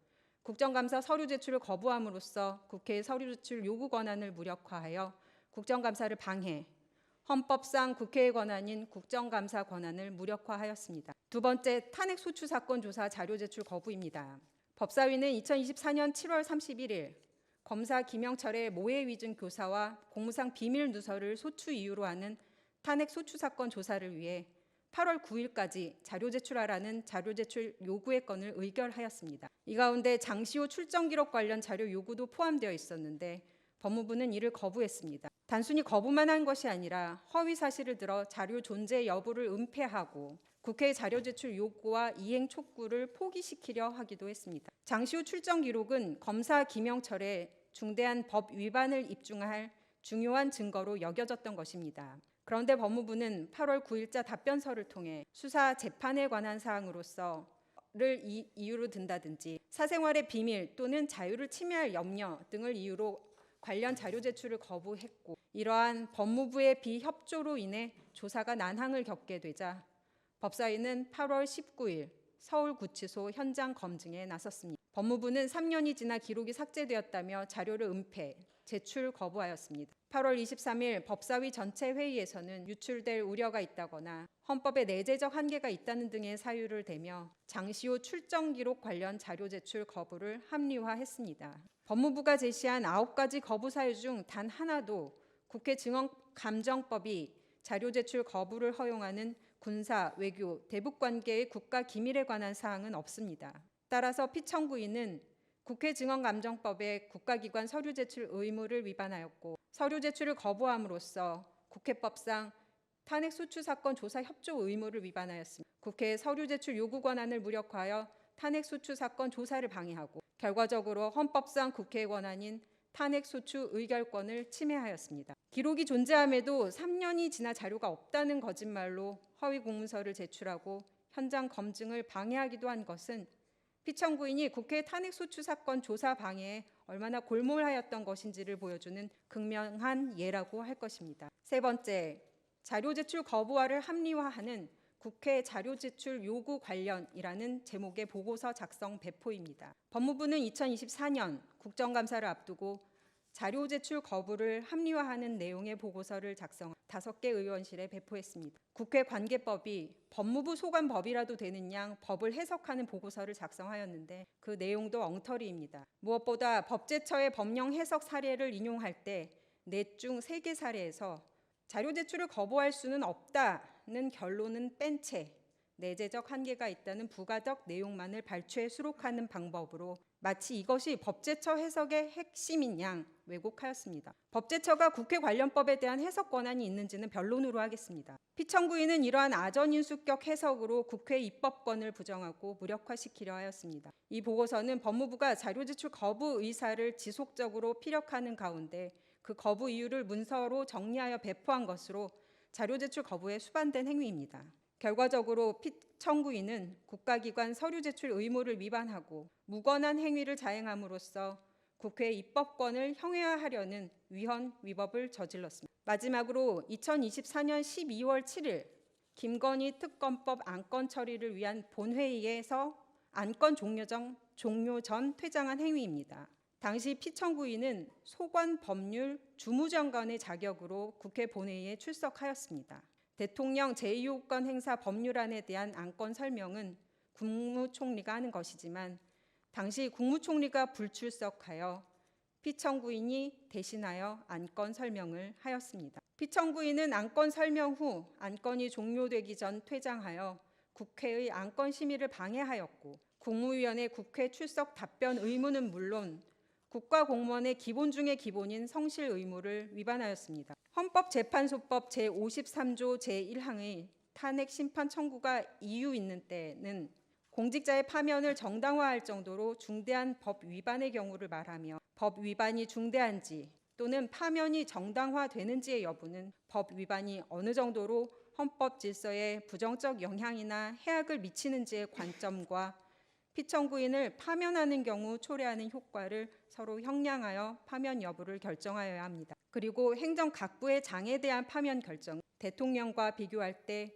파면의 효과에 근본적인 차이가 있으므로 법 위반 행위의 중대성과 파면 결정으로 인한 효과 사이에 법익 형량을 함에 있어 이 점이 고려되어야 합니다. 이러한 법리를 기준으로 판단한다면 피청구인의 행위는 파면을 정당화할 수 있을 정도로 중대한 헌법이나 법률 위반이 있고 그 파면 결정의 긍정적 효과는 파면하지 않았을 때의 부정적 효과보다 월등히 클 것으로 능히 예상되므로 피청구인은 파면되어야 합니다. 우선 대통령 윤석열 및 다른 국무위원 등과 공모하여 내란죄에 관여한 행위를 보자면 이는 국가존립에 관한 범죄인 국헌을 문란하게 할 목적으로 폭동을 일으키는 내란죄에 가담한 행위로서 그 자체로 헌법질서 파괴 행위에 부역한 것입니다. 가담 정도와 상관없이 헌법질서의 부정적 영향이나 해악이 지대하고 국민의 법무행정에 대한 신뢰를 크게 훼손하였습니다. 그리고 국회의 자료 제출 요구 거부 및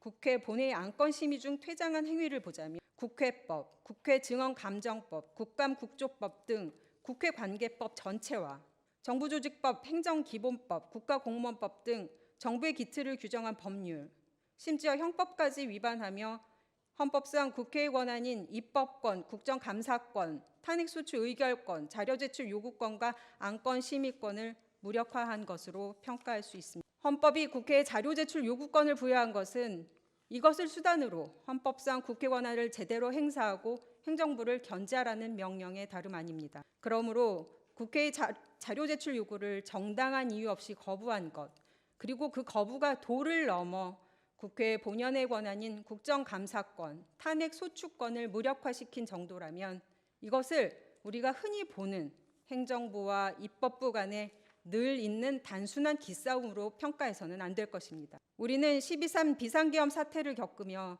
위법한 대통령으로부터 국민을 지킬 수 있는 마지막 보루는 국회라는 사실을 절실히 깨달았습니다. 이러한 국회를 무력화한 국무위원의 행위를 그대로 둔다면 삼권 분립과 견제와 균형의 헌법 이념은 그저 종이 조각에 불과하다는 선언이 될 것입니다. 피청구인을 파면하지 않는다면 제2, 제3의 피청구인이 등장해 국회는 마비될 것입니다. 법사위로 그치지 않을 것입니다.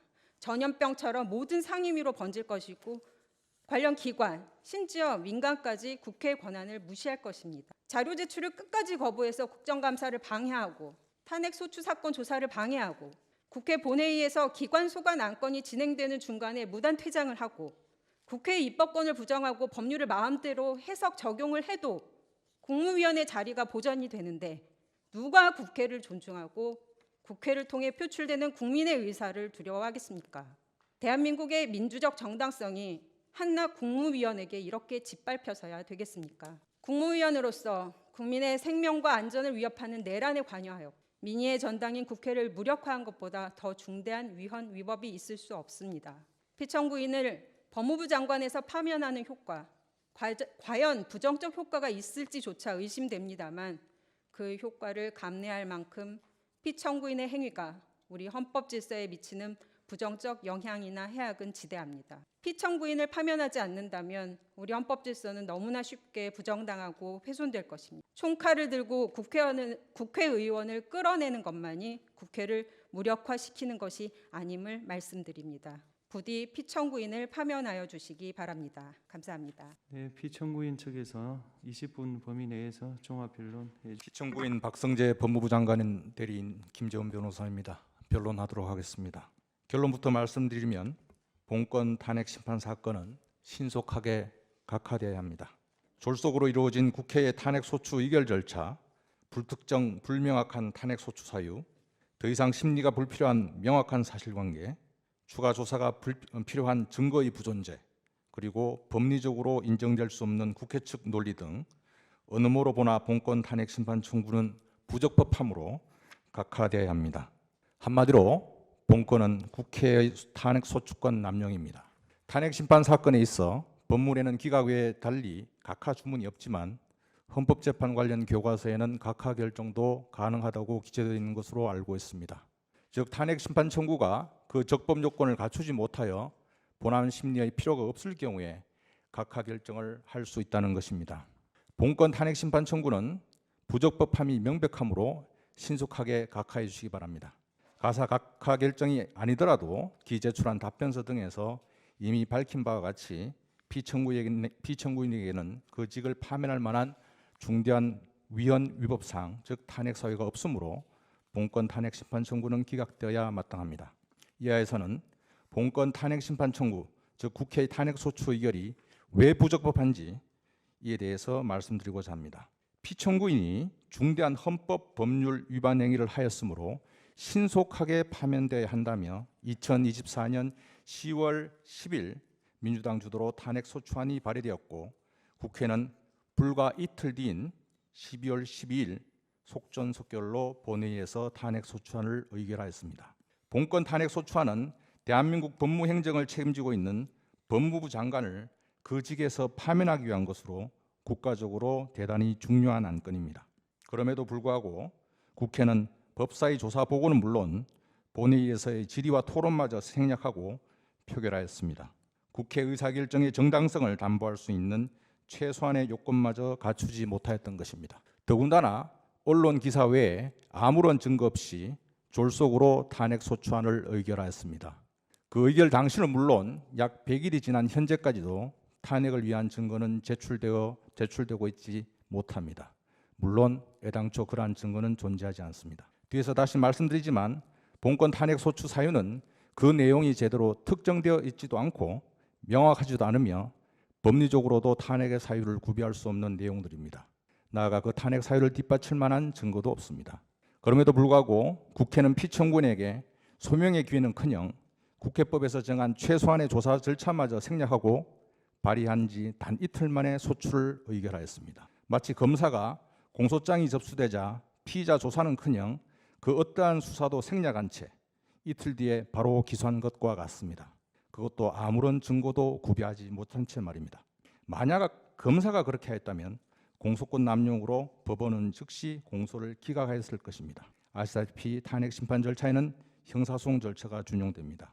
과연 국회 이러한 졸속 탄핵 소추에 대하여 필요한 법정 절차가 준수되었다라고 평가할 수 있을까요? 결코 그렇지 않을 것입니다. 국회가 제시한 탄핵 소추 사유는 모두 불명확하거나 사실무근의 의혹 제기에 불과합니다. 법무부 장관이 어떠한 헌법 법률 위반 행위를 하였다는 것인지 탄핵 소추 의결서에 제대로 특정조차 되어 있지 않습니다.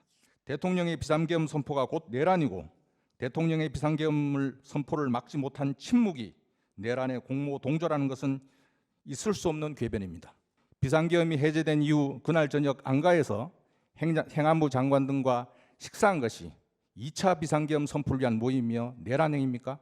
민감한 개인정보에서 국회에 자료를 제출하는 대신 열람케 하였다는 것이나 야당 대표를 쳐다보았다는 것이 탄핵 사유가 될 수 있습니까? 그리고 본회의장에서 제2요구 법안에 대한 정부 측 입장을 설명한 후 표결이 시작되자 자리를 떠난 피청구인의 행위가 헌법과 법률을 위반한 것입니까? 참고로 피청구인은 국회로부터 출석 요구를 받은 바 없으며 이러한 피청구인에게 죄석 의무를 부여하고 있는 헌법이나 법률 규정도 없습니다. 이렇듯 피청구인의 어떠한 행위가 법무부 장관직에서 파면할 수 있는 위헌 위법에 해당하는지 도무지 이해할 수가 없습니다. 결국 국회의 본건 탄핵 소추는 피청구인의 헌법 내지 법률 위반 행위에 대한 최소한의 소명조차 구비하지 못한 것으로 그렇게 보아야 마땅합니다. 한편 형사소송 절차가 준용되는 탄핵 심판 절차에서 소명의 정도로 탄핵 소추의 적법성을 평가하는 것은 의문입니다. 검사는 범죄 혐의의 소명이 아니라 입증, 즉 증거에 의하여 혐의 입증이 가능하다고 판단될 때 비로소 공소를 제기할 수 있습니다. 따라서 탄핵 심판 절차 역시 탄핵 사유로 제시된 내용이 헌법과 법률 위반 행위를 구성하고 탄핵 사유가 증거로 뒷받침될 수 있다고 판단되는 경우에 비로소 탄핵 심판 소추, 즉 탄핵 소추 의결의 정당성이 인정된다고 할 것입니다. 그러나 국회 본건 탄핵 소추는 그러한 절차적 정당성을 구비하지 못하고 있습니다. 관련하여 말씀드릴 부분이 있습니다. 국회는 피청구인이 야당 대표를 노려보았다는 행위, 소추 의결서 제15쪽 하단에 나옵니다. 이러한 행위를 피청구인의 본회의장 중도 퇴장 행위와 함께 탄핵 사유로 기재하였는데 지난 준비기일에서 국회 측 대리는 이를 탄핵 사유에서 철회하는 의사를 표시하였습니다. 그러나 피청구인으로서는 그러한 의견을 받아들일 수 없습니다. 해당 부분은 결코 철회될 수도 없고 철회되어서도 아니 됩니다. 무엇보다 그나마 몇 개 되지 않는 피청구인의 구체적인 행위 중 하나로 특정되어 국회 본회의 의결까지 한 탄핵 소추 사유인데 탄핵 소추 이후에 이를 일방적으로 철회하는 것이 절차적으로 허용되는지 의문입니다. 국회의원들이 그 내용에 들어있는 그 내용이 들어있는 탄핵 소추안에 찬성표를 던져 의결되었습니다. 그렇다면 그 부분을 철회하려면 다시 국회 의결 절차를 거쳐야 하는 것 아닌가요? 그것이 합당한 절차라고 생각합니다. 당시 준비기에는 국회 측 소추위원인 정청래 법사위원장이 출석하지도 않았는데 국회 측 의사도 확인하지 않고 대리인 단독으로 임의로 처리하는 것이 가능한지도 의문입니다. 국회의 탄핵소추 의결서에 기재된 탄핵소추 사유는 대리인 단독으로 처리할 수 있는 그렇게 가벼운 것은 아니라고 생각합니다. 마지막으로 국회가 탄핵소추 의결서에 탄핵 사유로 기재하였다면 마땅히 그에 대한 헌법재판소의 법률적 평가와 판단이 이루어져야 할 것입니다.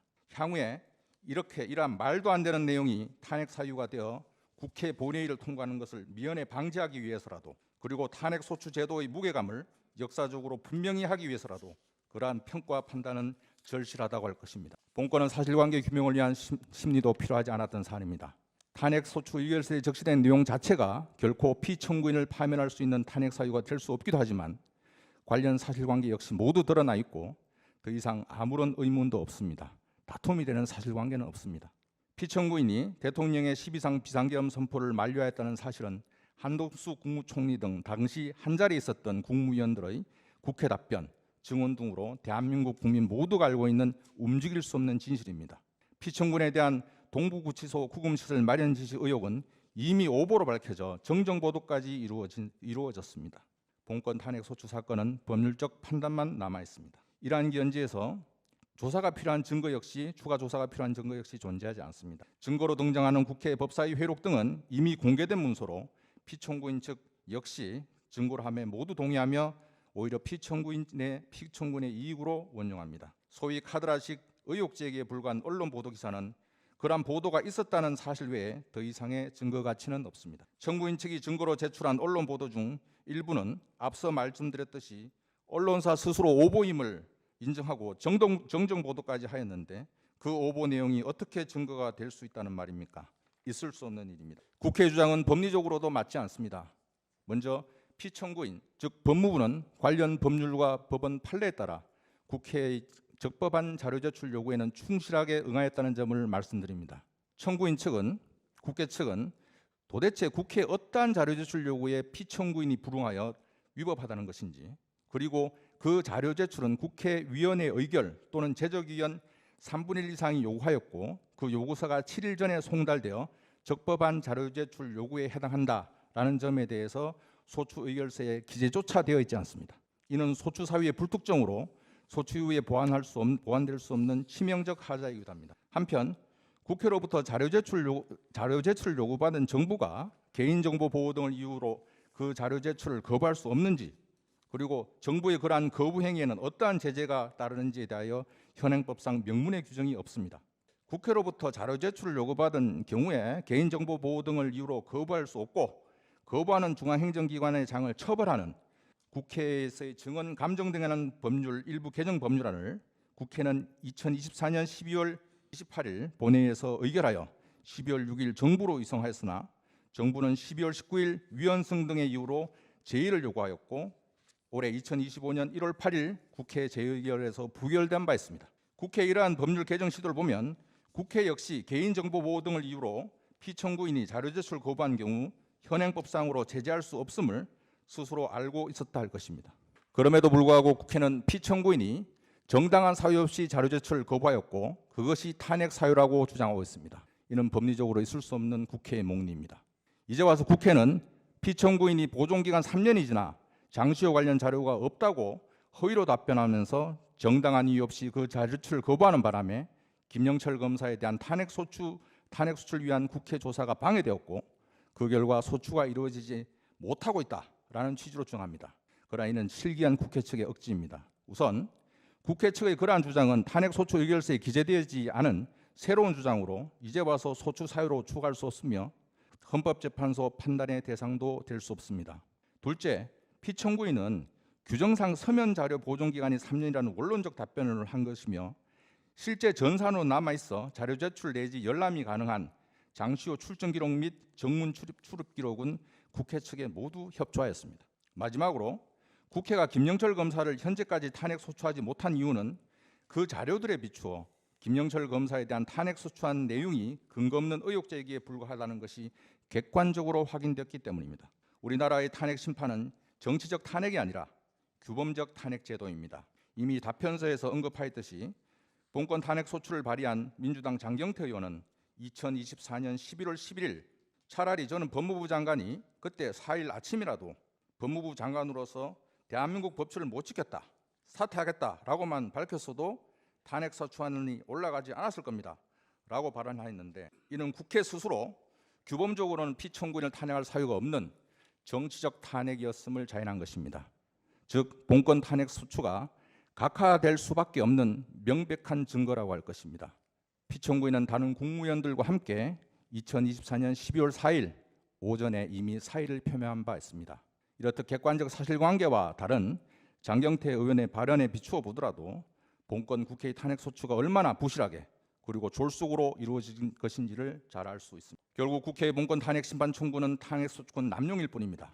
국회가 피청구인을 탄핵 소추한 주된 목적은 헌법 위반 등에 대한 법적 책임을 추궁하고 동종의 위반 행위가 재발하는 것을 사전에 예방함으로써 헌법을 소화하기 위한 것이 결코 아니었습니다. 오로지 정치적 목적이었습니다. 앞서 본 바와 같이 피청구인에게는 애당초 추궁당할 만한 헌법 위반 행위가 없었습니다. 그것은 장경태 의원이 자인하듯이 국회 스스로 잘 알고 있습니다. 만약 국회 주장처럼 대통령이 12상 비상계엄 선포를 저지하지 못한 것이 내란의 공보 내지 동조에 해당하고 중대한 헌법과 법률 위반이라면 왜 다른 국무위원들에 대해서는 2024년 12월 10일 탄핵 소추안을 제출하지 않았습니까? 개인정보 보호 등을 이유로 국회에 자료 제출 요청을 거부한 유일한 행정부처가 법무부였습니까? 그래서 법무부 장관을 형사 고발해도 했습니까? 모순된 그리고 불공정한 국회의 행태입니다.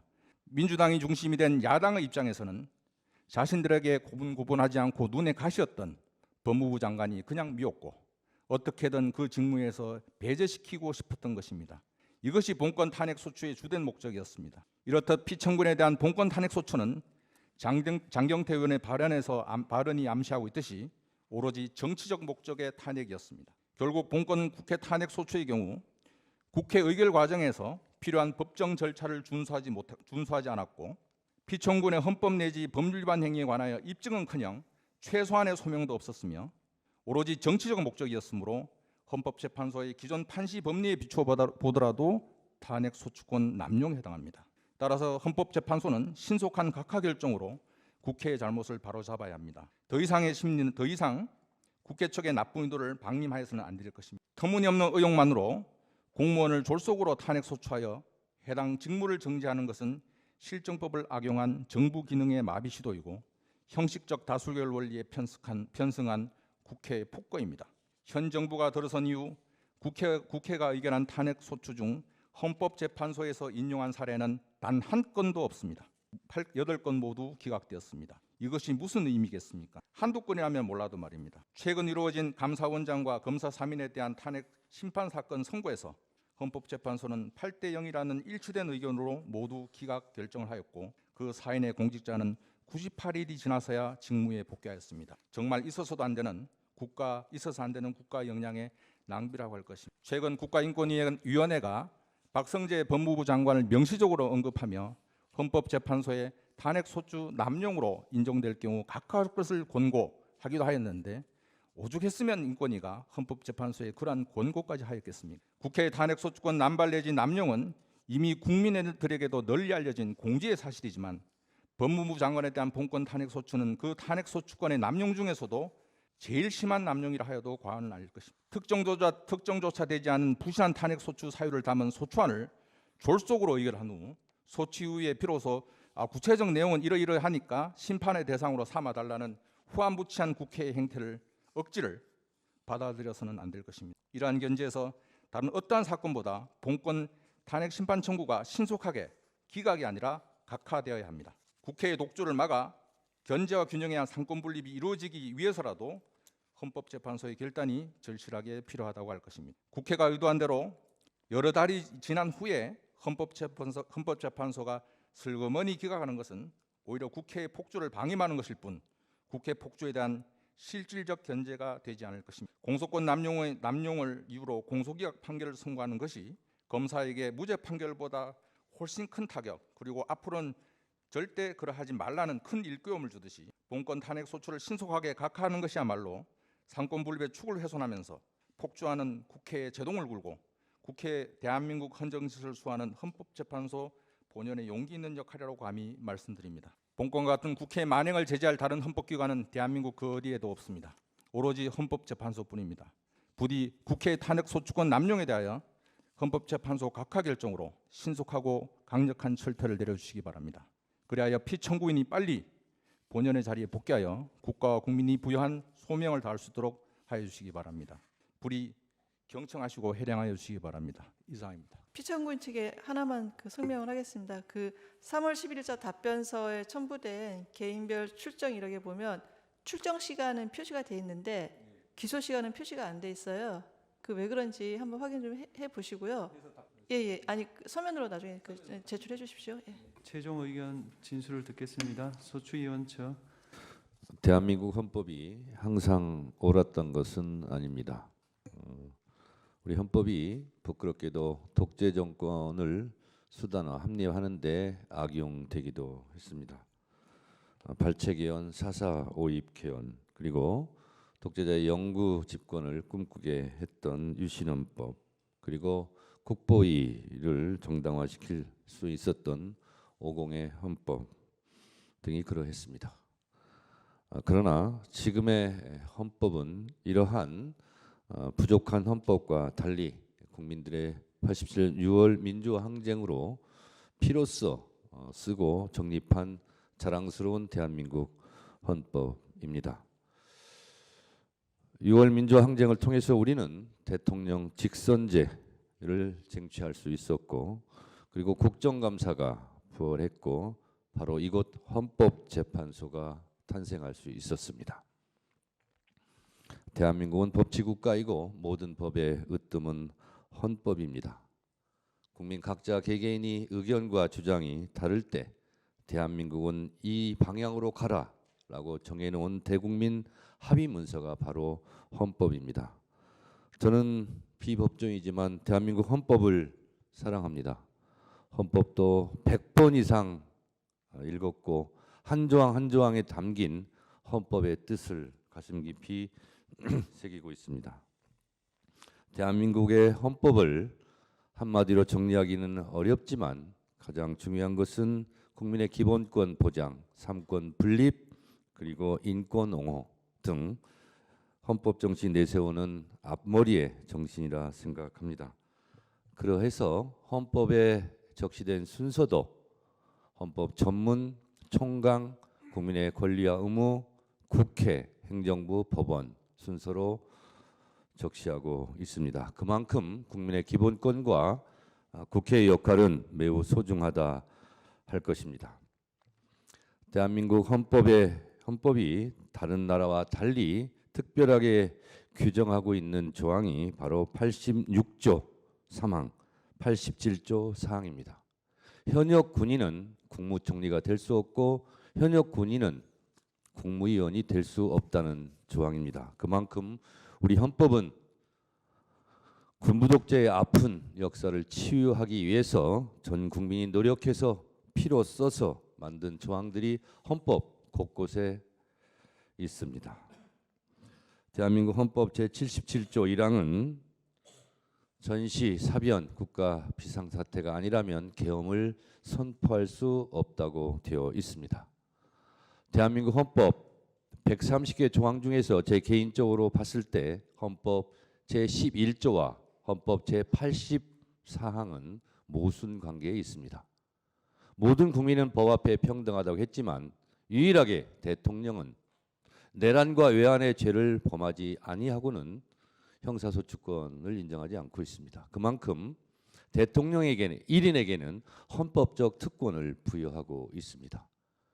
그런 헌법적 특권이 있는 대통령이라 할지라도 내란과 외환의 죄를 저질렀을 때에는 헌법 제11조 모든 국민은 법 앞에 평등하다는 정신에 따라 처벌되고 탄핵이 돼야 되는 것은 우리 헌법이 규정한 정신입니다.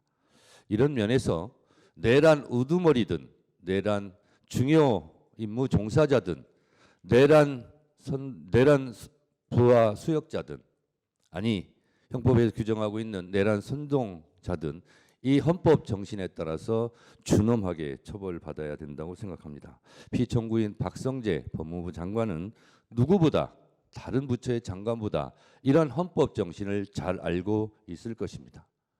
다른 장관보다도 이런 위헌 위법한 비상계엄을 선포하려고 하는 윤석열 대통령에 대해서 정말 목숨 걸고 반대했어야 된다고 저는 생각합니다. 그런 면에서 많은 아쉬움과 부족함이 있습니다. 법사위에서 자주 만난 사이지만 이렇게 헌법재판소에서 얼굴을 마주 대하고 있는 저도 마음이 불편합니다. 그러나 인간적인 정은 정이고 법은 법입니다. 헌법 정신에 따라서 피청구인 박성재 법무부 장관을 파면해 달라고 요청하는 제 마음도 많이 불편합니다. 그러나 내란은 내란이고 또 내란에 직간접적으로 연루되었다면 헌법에 따라서 준엄한 파면이 이루어져야 된다라고 생각합니다. 국회에서의 증언감정법 제4조 1항은 직무상 비밀이라고 하여 자료를 제출을 거부할 수 없다라고 분명하게 법적으로 못 박아놓고 있습니다. 다만 군사, 외교 등에 관한 것은 예외로 그 부처 장관이 성명을 하였을 경우는 예외를 한다고 되어 있습니다. 비단 법무부 장관뿐만 아니라 다른 부처 장관들에게도 제가 법사위에서 여러 차례 묻습니다. 검찰총장 인사청문회 때도 물었습니다. 자료 제출을 하지 않아서 그 본인에 대한 자료가 군사에 관련된 거냐? 아니다. 외교에 관련된 거냐? 아니다. 북한에 관련된 거냐? 아니다. 아니라면서 왜 안 내냐? 그럴 때마다 이러저런 핑계를 대고 자료 제출에 응하지 않고 있습니다. 이것이 국회의 관행으로 자리 잡고 법률보다 더 위력한 권위를 갖는다면 헌법에서 규정한 국회의 권위는 과연 어디에서 찾을 수 있겠습니까? 그것을 헌법재판소에서 바로잡아 주시기 바랍니다. 저는 국회의원 10여 년 하면서 국회 본회의장에서 국회의장이 의결하지 않고 본회의장을 박차고 나가는 국무위원을 처음 봤습니다. 국회는 국회의 개인에 대한 명예와 개인에 대한 체면이 중요한 것이 아니라 헌법기관으로서 국회의 역할이 있는 것이고 행정부의 국무위원들은 또 헌법과 법률이 정한 범위 내에서의 권한과 태도가 있을 것입니다. 공무원은 국민에 대해서 무한한 봉사자라고 헌법에서 규정하고 있고 성실 의무, 정치적 중립 의무도 다 헌법과 법률에서 정한 지켜야 될 규범입니다. 이러한 사실을 명백하게 인지하였을 법무부 장관이 헌법과 법률에 위배되는 그런 행위를 하였을 때 과연 그것을 제지하고 헌법에 맞게 언행을 하라고 판결할 수 있는 곳은 헌법재판소가 유일합니다. 나라가 매우 혼란스럽고 불안과 공포 속에서 하루하루 국민들의 삶이 허리가 꺾여가고 있습니다. 우리 헌법재판관님들께서도 너무나 잘 인지하고 목도하고 계시다시피 헌법재판소로 이곳을 둘러싼 수많은 혼란과 갈등이 존재합니다. 그것이 눈에 보이는 헌법재판소를 둘러싼 갈등만이 있겠습니까? 지금 대한민국 곳곳에서 전 국민이 대통령 윤석열의 내란 사태로 그 이후로 너무나 심한 고통과 스트레스를 받고 있는 것을 너무나 잘 알고 계실 겁니다. 사실 오늘 법무부 장관 박성재 피청구인에 대한 탄핵 심판이지만 온 국민은 내란 우두머리 피의자 윤석열 대통령에 대한 탄핵 심판 선고일이 언제일지 그것이 가장 큰 관심사일 것입니다. 피청구인 박성재 법무부 장관에 대한 파면을 포함해서 대한민국을 구한다는 국의 심정으로 헌법재판소 재판관님들께서 대한민국 국민들을 어여삐 여기셔서 하루라도 빨리 탄핵, 대통령에 대한 탄핵 선고기일을 지정해 주실 것을 주제와 관련 없지만 제가 간곡하게 요청드리고 호소드립니다. 대한민국 국민들이 너무 힘듭니다. 재판관님들께서도 그 중압감과 고통에 괴로우시겠지만 더 큰 고통을 안고 하루하루 힘들게 살아가는 국민들을 위해서라도 법무부 장관을 포함한 윤석열 대통령에 대한 탄핵 심판도 서둘러 주실 것을 국민의 한 사람으로서 간곡하게 부탁드립니다. 고맙습니다. 피청구인 법무부 장관 박성재입니다. 우선 피청구인에게 진술할 기회를 주신 재판관님께 감사의 말씀을 드리며 평소 나름 모범적으로 공직생활을 해왔다고 자부하고 있었는데 이 탄핵 심판정에 서게 된 것을 대단히 안타깝게 생각합니다. 무릇 탄핵은 국가에게는 그 소추 의결 자체로 고위 공직자의 직무가 정지되고 대행체제로 운영될 수밖에 없어 국정 공백 내지 정부 기능의 장애를 초래하게 되고 공직자 개인에게는 소추가 결의되었다는 사실 자체로 불명예스럽고 나아가 그 소추가 인용되면 그 직에서 파면되는 결과 외에도 연금 등 여러 가지 권리에 엄청난 불이익이 따르게 됩니다. 이러한 중대한 의미를 가지는 만큼 국회의 탄핵 소추는 충실한 조사와 증거 수집 절차로 신중하고 엄정하게 이루어져야 합니다. 우리나라 탄핵 심판 제도는 사법 절차나 징계 절차에 의한 처벌, 징계가 곤란한 사람들에 대한 보충, 보완적 제도로 알고 있습니다. 그리고 정치적 심판이 아니라 규범적 심판 절차를 취하고 있는 것으로 압니다. 그러므로 소추 및 심판 절차에서는 증거에 근거한 판단을 하여야 합니다. 우리 헌법재판소도 그러한 입장을 취하고 있는 것으로 알고 있습니다. 그러므로 국회 역시 증거로 입증 가능한 탄핵 사유에 대하여 소추 의결이 이루어져야 합니다. 그러나 본건 탄핵 소추 의결에 있어서 국회는 사실 확인을 위한 그 어떠한 조치도 하지 아니하였습니다. 오늘 여기서 소추 의결한 지 100일이 되었는데 그 소추 사유 중 하나인 장시호 관련 자료 미제출과 관련해서 국회의원들께서 그 자료를 받았는지 여부를 확인 이제 하겠다고 합니다. 즉 본인에 대한 국회의 탄핵 소추는 국회 차원의 별도의 조사나 증거 수집 절차 없이 비상계엄이 내란이며 침묵은 공모라는 궤변을 주된 탄핵 사유로 삼았고 구체적인 헌법, 법률 위반 행위조차 제대로 특정하지 않은 채 소위 카드라식 의혹 제기에 불과한 언론 기사들을 증거로 첨부하였을 뿐입니다. 소추 당시 탄핵 사유를 입증할 구체적 증거는 없었으며 현재까지도 없습니다. 이렇듯 탄핵 사유를 뒷받침할 만한 아무런 증거가 없음에도 국회법에서 정한 조사 절차마저 생략한 채 이루어진 이 건 탄핵 소추는 소추 절차 자체가 국회법에 위반한 것으로 보아야 합니다. 만약 국회 측이 국회법에 규정된 탄핵 소추를 위한 조사 절차는 임의 규정이고 재량 사항이므로 관련 절차를 거치지 않아도 되고 탄핵 소추권은 국회의 권한이므로 증거 없이도 소추 가능하다고 주장한다면 이는 이제껏 검찰의 처분이나 정부의 재량 행위에 대해서 권한 남용이라며 문제를 삼아온 국회의 입장과 사뭇 다르다고 할 것입니다. 바로 내로남불입니다. 헌법재판소는 그러한 국회의 주장을 배척해야 합니다. 그렇게 하지 않으면 향후에도 아무런 증거도 없이 탄핵 소추권 행사를 남용하는 이를 조장하는 결과를 초래할 것입니다. 국회의 졸속 탄핵 사추는 탄핵 인용 즉 파면을 목적으로 하는 것이 아니라 오로지 고위공직자의 직무정지 이를 통한 국정공백 내지 마비를 초래하기 위한 의도로 제기된 것으로 볼 수밖에 없습니다. 이는 명백한 탄핵 소추권의 남용으로 각하되어야 합니다.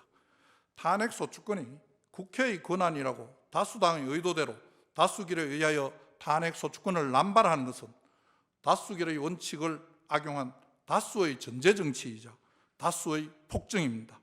다수에 의한 전제 정치가 민주주의가 처할 최고의 위험이라고 많은 석학들이 경고하고 있습니다. 이에 저는 헌법재판소가 신속한 각하 결정으로 이러한 국회의 폭정에 제동을 걸어주셔야 한다고 생각합니다. 그리하여 헌법재판소가 민주주의와 헌법 가치를 수호하여 줄 것으로 기대하였습니다. 그러나 안타깝게도 그렇게 되지 않았습니다.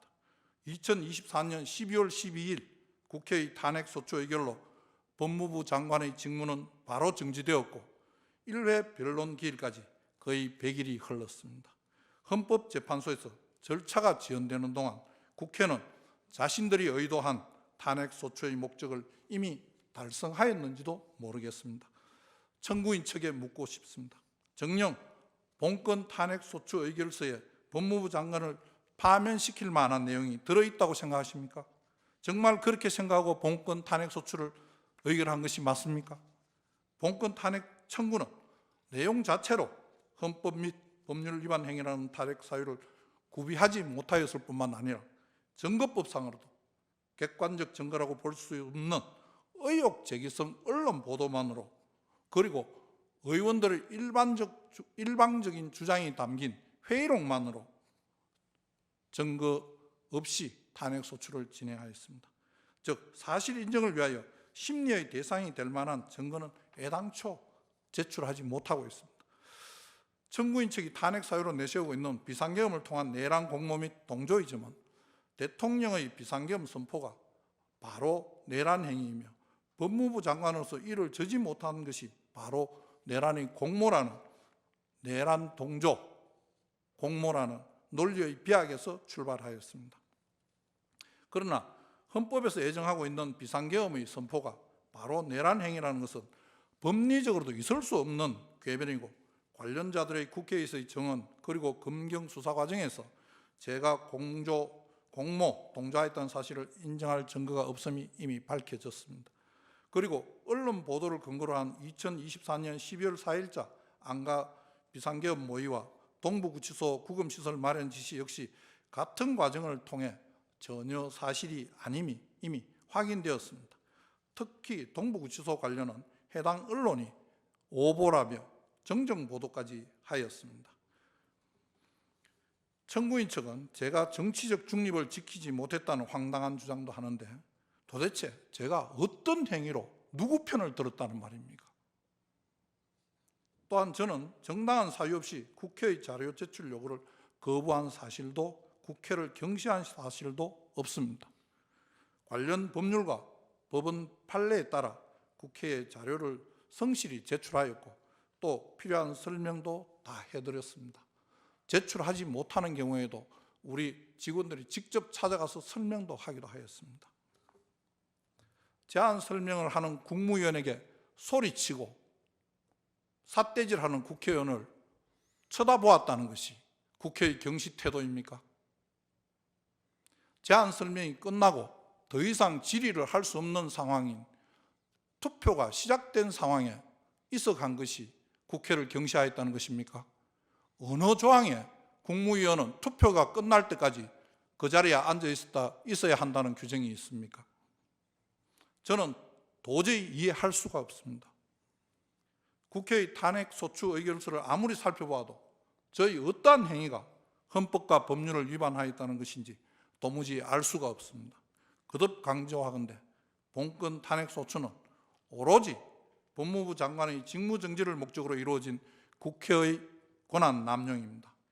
다수결 원칙에 편성하여 법을 악용한 다수당의 폭거에 불과합니다. 아니면 말고식으로 제기되는 이러한 국회의 후안무치한 정치적 탄핵소추, 즉 국회의 권한 남용을 그 피해자가 있습니다. 첫 번째로 당사자인 공직자들입니다. 두 번째로 무용한 절차를 진행해야 하는 헌법재판소입니다. 그리고 그 무용한 절차에 혈세를 부담하는 대한민국 국민들이 피해자입니다. 정말 있을 수 없는, 있어서도 안 되는 국가 역량의 낭비입니다. 그럼에도 정작 국회는 그 어떠한 법적 책임도 지지 않습니다. 오히려 한 해 많은 수억 원이 넘는 국회 측 대리인 비용까지 국민들이 혈세로 부담하고 있습니다. 이것이야말로 불이이며 국고 손실 행위이자 헌정질서 문란 행위라고 할 것입니다. 이제는 헌법재판소가 기각 결정이 아니라 각하 결정으로 국회의 불법을 선언함으로써 헌정질서를 바로잡아야 할 때입니다. 법의 지배가 아니라 법을 이용한 지배로 흐르고 있는 국회의 폭거에 제동을 걸어주시기 바랍니다. 부디 신속한 각하 결정으로 국회의 남용에 적절한 제동을 걸어주시길 부탁드립니다. 경청해 주셔서 감사합니다. 이상으로 변론을 종결하겠습니다. 선고기일은 추후 지정하여 양측에 통지해드리겠습니다.